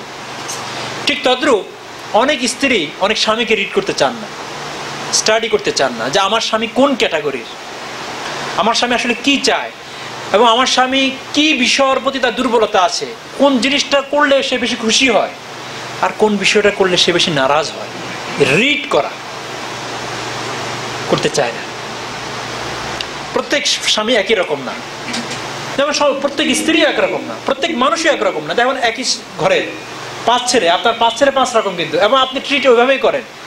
এক ছেলে রাগ হয়ে গেলে আপনি চুপ হয়ে যান, আপনি জানেন যে এর সাথে আমি এখন কথা বললে আরো বেশি রাগ হবে। আর একটা ছেলেকে আপনি খুব দেখেন, আপনি জানেন এর কোনো রাগে নেই, এটা যা বললো কোনো অসুবিধা নেই, মানে প্রত্যেকেরই। এবং একই ঘরের 5 ভাই 5 ধরনের, ঠিক এরকম 5 স্বামী 5 জন 5 রকমেরই হবে। তো অনেক মা বোন আছেন, ওনারা পাশের স্বামীর সাথে নিজের স্বামীকে কম্পেয়ার করতে চান। ওই স্বামী তো রাগ করেন না, না, আপনি রিড করতে চান আপনার স্বামী রাগ করেন কিনা। ওই স্বামী তো রাগ করেন, আবার ওই স্বামীর একটা জিনিস আছে বদ অভ্যাস, যেটা আপনার স্বামীর নাই। তো ওই যদি ওই স্ত্রী মিলায় এটা, এই জন্য কারোর সাথে কম্পেয়ার না করে স্বামীকে রিড করার চেষ্টা করবেন। এই কথাটা সমানভাবে প্রযোজ্য ভাই আপনাদের প্রতিও, স্ত্রীকে একটু রিড করতে চেষ্টা করবেন। এটা আমাদের এই দেশে অভাব আছে। আপনারা জানেন কিনা যে এই দেশে স্বামী স্ত্রীরা খোলাখুলিভাবে একে অন্যের বিষয়গুলোর শেয়ার করার একটা বৈঠক হয়, কিন্তু তারা যে কোনো বিষয় গোল টেবিলে বসে বাইরে বসে বলে, দেখো আমি এইভাবে তোমাকে দেখতে চাই, আমার প্ল্যানটা এমন, তুমি আমাকে কিভাবে দেখতে চাও। কোনো এক অজানা কারণে আমাদের দেশে প্র্যাকটিসটা নাই। কি কারণে আমি বললাম না, কিন্তু এই জন্য বললাম অজানা কারণ। কেন এই শেয়ারটা আমরা করি না আই ডোন্ট নো। ইসলামে নাই, কিন্তু কোরআন হাদিসে নিষেধ নাই।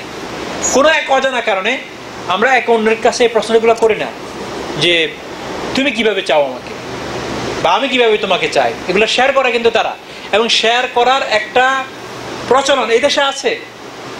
মিটিং চলে এটার উপরে, নিজেদের ডিসকাশন চলে, এর মধ্যে কোন একটা বিষয় বিমত বা দ্বিমত থাকলে মিনিমাইজ করার জন্য বার্গেনিং চলে, যে তুমি এটা মিনিমাইজ করতে হবে, আমি আসলে এটা টলারেট করতে পারি না, এটা এখন দেখো তুমি বুঝি দেখো কেমন হয়। হ্যাঁ, তাদের নিয়মিত কাউন্সিলিং অথবা ডিসকাশনের পরে আবার নেগোশিয়েট আসছে, ঠিক আছে I will try my best. কিন্তু আমাদের মাঝে এটা হয় না। আমাদের মাঝে বিবাহের পরে নিয়ে আসলাম, বাস আমি তো একজন দাসী নিয়ে আসলাম।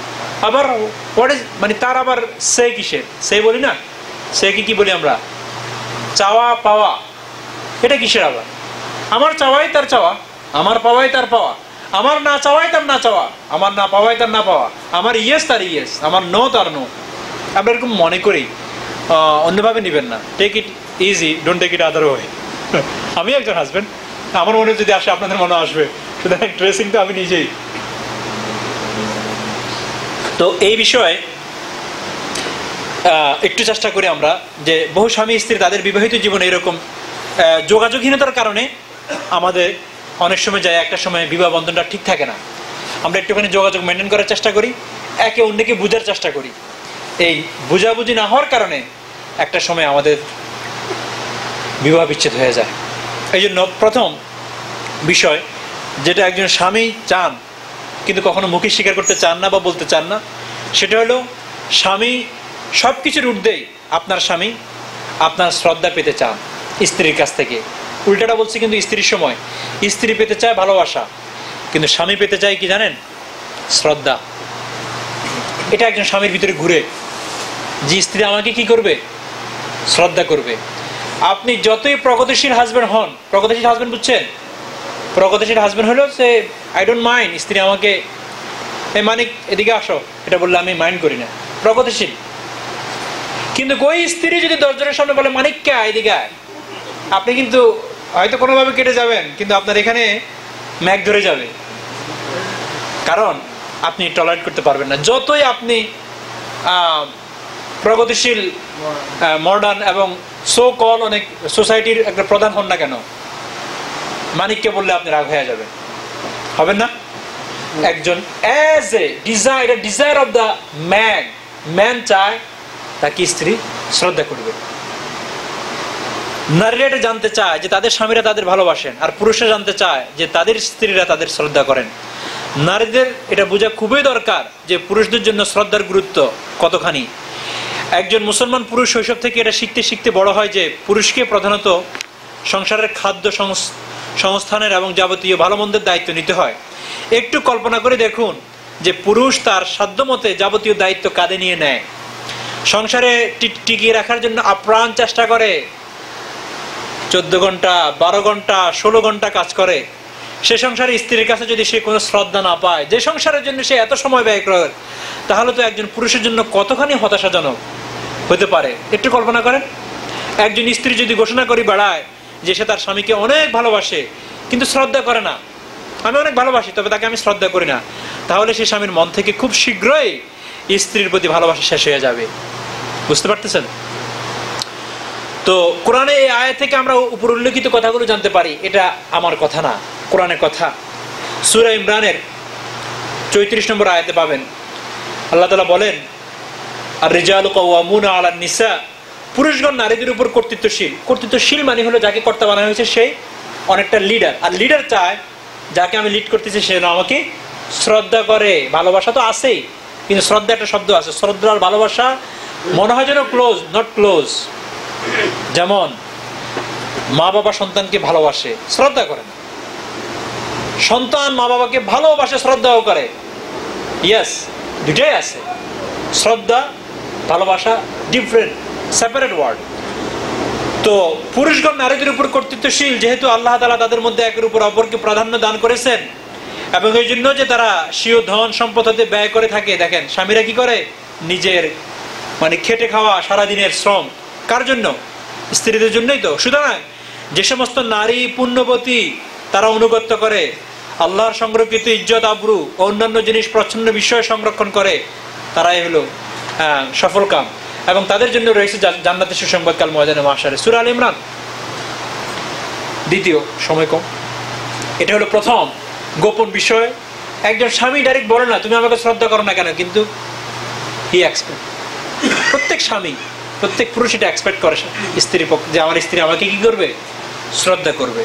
সুতরাং মা বোনদের দৃষ্টি আকর্ষণ করে বলছি যে ভালো তো আপনি বাসেনই, কিন্তু এর সাথে যেন শ্রদ্ধাযুক্ত ভালোবাসা হয়, শ্রদ্ধাবিহীন ভালোবাসা যেন না হয়। শ্রদ্ধাবিহীন ভালোবাসা কিছুদিন টিকে থাকতে পারে কিন্তু আলটিমেটলি ভেঙে যাবে। দ্বিতীয়, আপনার স্বামী আপনার কাছ থেকে বিশ্বস্ততা আশা করে, বিশ্বাসের আশা করে, বিশ্বাসের ঘর ভাঙবেন না। একজন স্বামী তার স্ত্রীর কাছে অনেক সময় টাকা পয়সা, আরো অনেক কিছু, টাকা পয়সা এমনি বললাম জেনারেল ওয়ার্ড, আরো অনেক কিছু শুধু দিয়ে রাখে, কখনো গনেও না এই আশা যে আমার স্ত্রী আমার সম্পদকে তার নিজের সম্পদ মনে করবে। আলহামদুলিল্লাহ অনেক মা বোনরা তাই মনে করেন, অনেক মা বোনরা এটাই মনে করেন যে আমার স্বামী আমার উপর বিশ্বাস আছে দেখে দিয়েছে। তারা একটি টাকা সরানোর সময় জিজ্ঞাসা করে বলে, আমি টাকা শব্দটা বলছি এটা ঠিক না, is not only belonging, anything, সম্পদ হইতে পারে, আরো অনেক জিনিস আছে, তথ্য কথাবার্তা এগুলো হইতে পারে। তো একজন স্বামী এটা খুব আশা করে, বিশ্বস্ততার আশা করে। আর আছে কি পৃথিবীতে আপনাকে নিয়ে তো সে 60-70 বছর ঘর করতেছে। শ্রদ্ধার সাথে বিশ্বস্ততার বিষয়টি অঙ্গাঙ্গিভাবে জড়িত, শ্রদ্ধার সাথে বিশ্বস্ততার বিষয়টি অঙ্গাঙ্গিভাবে জড়িত, এটা খেয়াল রাখবেন। বিশ্বস্ততা ছাড়া শ্রদ্ধার সাথে যদি জি ইনশাল্লাহ দেব,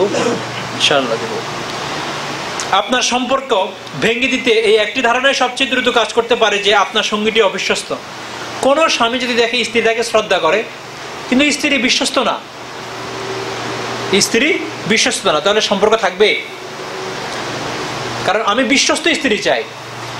আচ্ছা, এই আপনার সঙ্গে এই সংশয় যে আপনার সঙ্গী আপনাকে ছেড়ে চলে যেতে পারে না, এখানে বিবাহিত সম্পর্ক নিয়ে কথা বলছি না। বিবাহিত জীবনের বিশ্বস্ততার কথা বললে এই চিন্তাটাই সাধারণত মানুষের মনে আগে আসে। এখানে যে বিশ্বস্ততার কথা বলা হচ্ছে তা হলো এই বিশ্বাস থাকা যে মানুষটিকে আপনি সারা জীবনের জন্য বেছে নিয়েছেন সেও সব সময় আপনার পাশে থাকবে যখন আপনার তাকে প্রয়োজন সবচেয়ে বেশি। বিশ্বস্ততার দ্বারা আমরা অনেকেই কিন্তু একটাই মনে করি, মনে হয় আমাকে কিছু টাকা পয়সা দিলে আমি এটাকে নড়চড় করি কিনা। যদিও বেশিরভাগ পুরুষের কখনো মুখে স্বীকার করবে না, তবু বাস্তব সত্য হলো যে একজন পুরুষের তার স্ত্রীর সঙ্গ এবং সমর্থন গভীরভাবে প্রয়োজন, এবং পুরুষরা স্ত্রীর সঙ্গ ওই সময় বেশি চায় যখন তারা বিপদে পড়ে, যখন বিপদে পড়ে। আর এমন একজন স্ত্রীর সঙ্গে সংসার করা খুবই কষ্টকর যে কঠিন সময়গুলোতে পাশে থাকে না। সামনে আমি বলবো কঠিন সময়গুলো। আপনি যদি ক্রমাগত তাকে ডিভোর্স বা সম্পর্ক বিচ্ছেদের ভিত্তিতে রাখেন, আপনি ধরে রাখতে পারেন যে আপনার বৈবাহিক সম্পর্ক খুব তাড়াতাড়ি দুর্বল হয়ে ভেঙে যাবে। সুতরাং অনেক স্ত্রী আছেন অনেক সময় স্বামীকে বলে, দেখো তুমি বেশি করবা না বা এটা সেটা, আমি কিন্তু আমি লয়ারের সাথে বুঝিয়ে দেখেছি, এটা খুব বেশি কষ্টের কিছু না। এসব ভয় ভীতি দেখাবেন না। স্বামীকেও বলতেছি, স্ত্রীকেও বলতেছি, এইসব সেন্টেন্সগুলো যদিও আপনি জীবনেও ব্যবহার করবেন না কর্মক্ষেত্রে, এই সেন্টেন্সগুলোই আপনার বিবাহ ভাঙানোর জন্য যথেষ্ট। অর্থাৎ এই সেন্টেন্সগুলোর ব্যবহারেই আপনার স্বামী অথবা স্ত্রীর মনে বিবাহ বন্ধনে ক্র্যাক সৃষ্টি শুরু করবে। আর একজন স্ত্রীর ব্যাপারে একজন স্বামী সবচেয়ে বেশি ওই সময়টাই চায় যখন নাকি স্বামী অসহায়। সেটা কখন?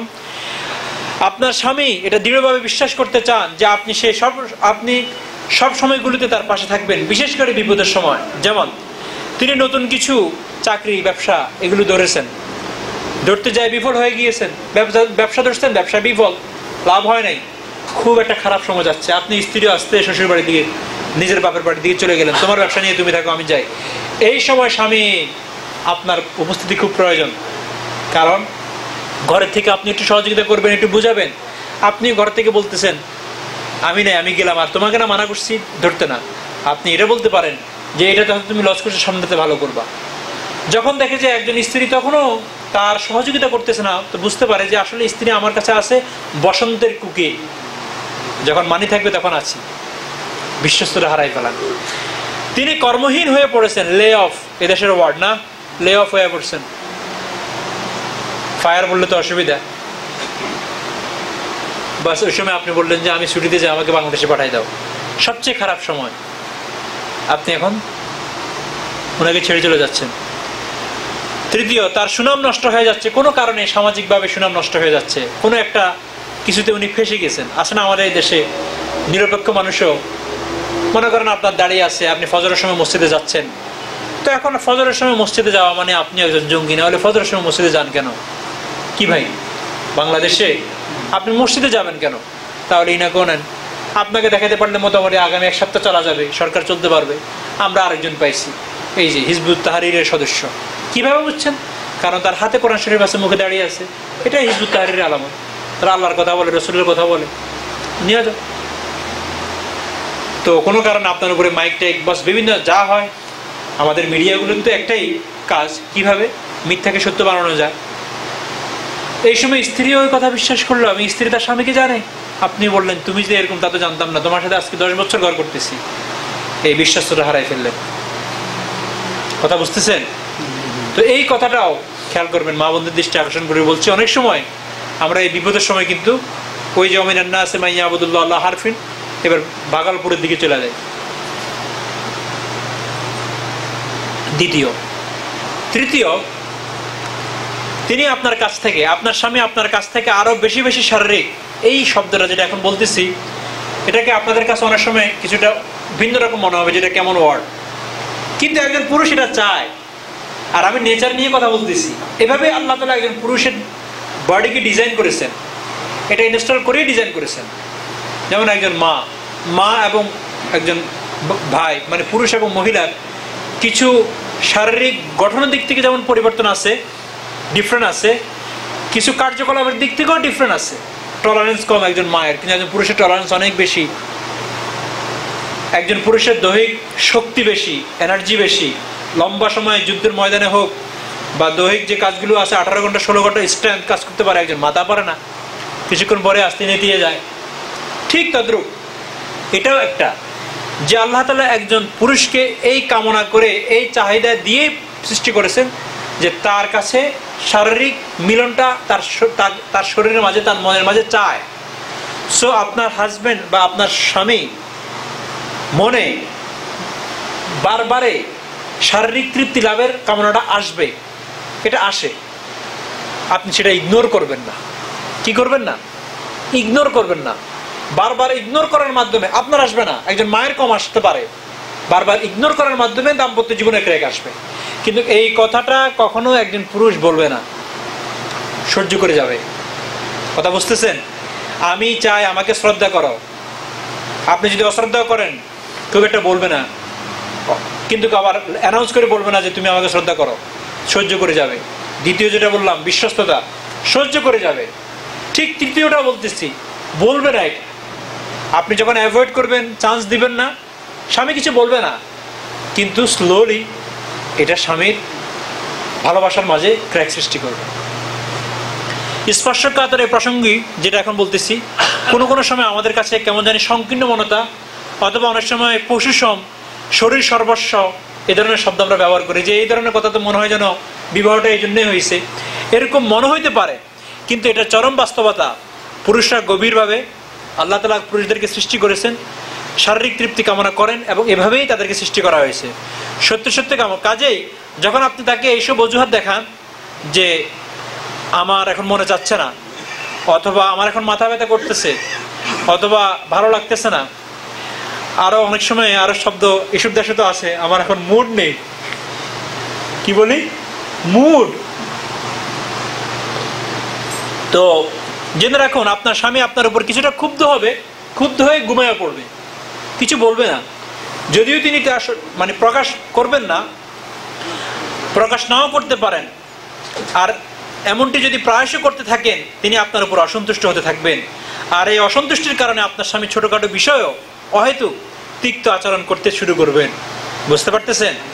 সকালবেলা উঠে আপনি একদম ফ্রেশ এক ট্রে নাস্তা আনবেন, সে বলবো যে আমার নাস্তা করতে ভালো লাগতেছে না, আসলে নাস্তার খুব ক্ষুধা আছে, কিন্তু রাত্রের ক্ষুধাটা না মেটানোর কারণে এখন সকালবেলা আর কোনো ক্ষুধা নেই। ভাই, আমি আলোচনাটা ওপেন ভাবে করতেছি, এটা আমাদের একটা কাউন্সিলিং এর মতো, don't take it other way, এটাকে অন্যভাবে নেবেন না।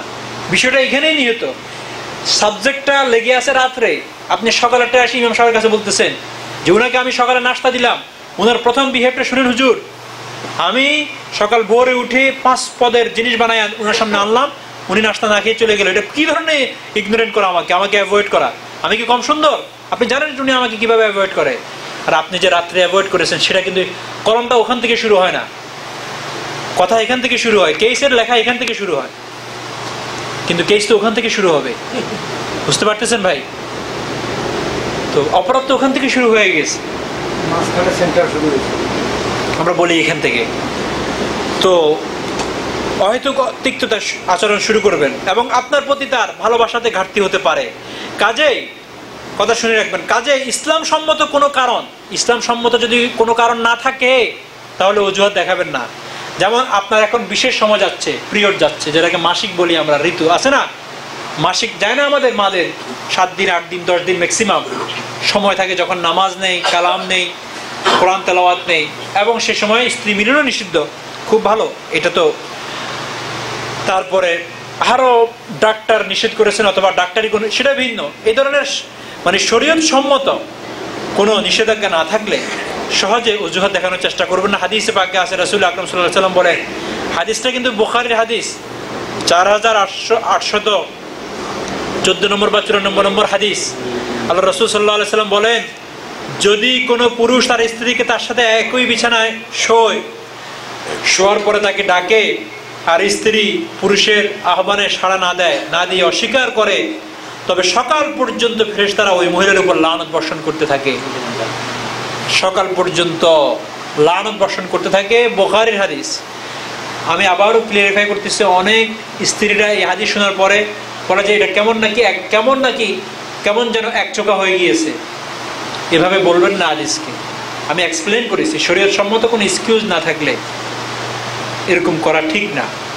এবং আমি সামাজিক দিক থেকেও বলছি, স্বামী মুখে বলবে না, কিন্তু তার মনে এক ধরনের একটা তিক্ততা সৃষ্টি হবে, সেখান থেকে পরবর্তীতে আপনার সাথে শেষ তিক্ততার ভাব প্রকাশ করবেন। আপনি বুঝবেন যে স্বামীর এটা অভ্যাস, আপনার যে একটা বদ অভ্যাস আছে সেটা আপনি খেয়াল করেন নাই। এই জন্য অনেক সময় মনে না চাইলেও আমরা অনেক কাজ করি অন্যকে খুশি করার জন্য। যেমন অনেক মাথা ব্যথা, অনেক কিছু মেহমান আসি পড়ছে, অনেক পুরাতন বন্ধু, আমরা এটাকে বলি কষ্টের হাসি, হাসি না, কষ্টের হাসি। হ্যাঁ কেমন আছে, এই সেই ভিতরে মাথা ব্যথা কিন্তু খুব করতেছে, কারণ না হাসলে অসুবিধা। আর এই কষ্টের হাসিতে আমরা অনেক সময় মঞ্চ হাসি, একটুখানি আমার জনগণকে হেল্প করার জন্য, ভিতরে হাসতে মনে যাচ্ছে না, অনেক দুঃখ বেদনা আছে, তারপর হাসি। সেলসম্যান, যে সেলসম্যান একটা জুতা বিক্রি করার জন্য কি হাসা হাসে, অথচ তার ঘরে যুদ্ধ চলতেছে, ভালো স্যাড নিউজও আছে, এরপরে সেলসম্যান আসে আপনাকে বলেন কি হাসি, নাইস টু মিট ইউ, এই সেই কত কিছু, গুড মর্নিং, কি একটা জুতা বিক্রি করার জন্য। তো একটুখানি আপনার মনে না চাইলেও দাম্পত্য জীবনটাকে কলহমুক্ত করার জন্য, সুখময় করার জন্য কি একটু করা যায় না?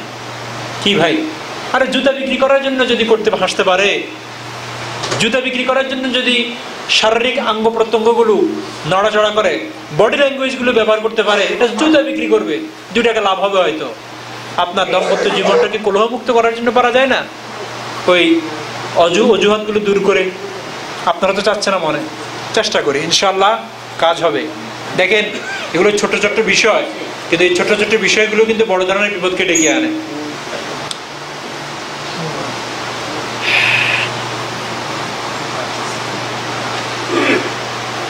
চার নম্বর, 5 নম্বর, 6 নম্বর, 7 নম্বর ইনশাআল্লাহ এটা আগামী সপ্তাহে আলোচনা করব।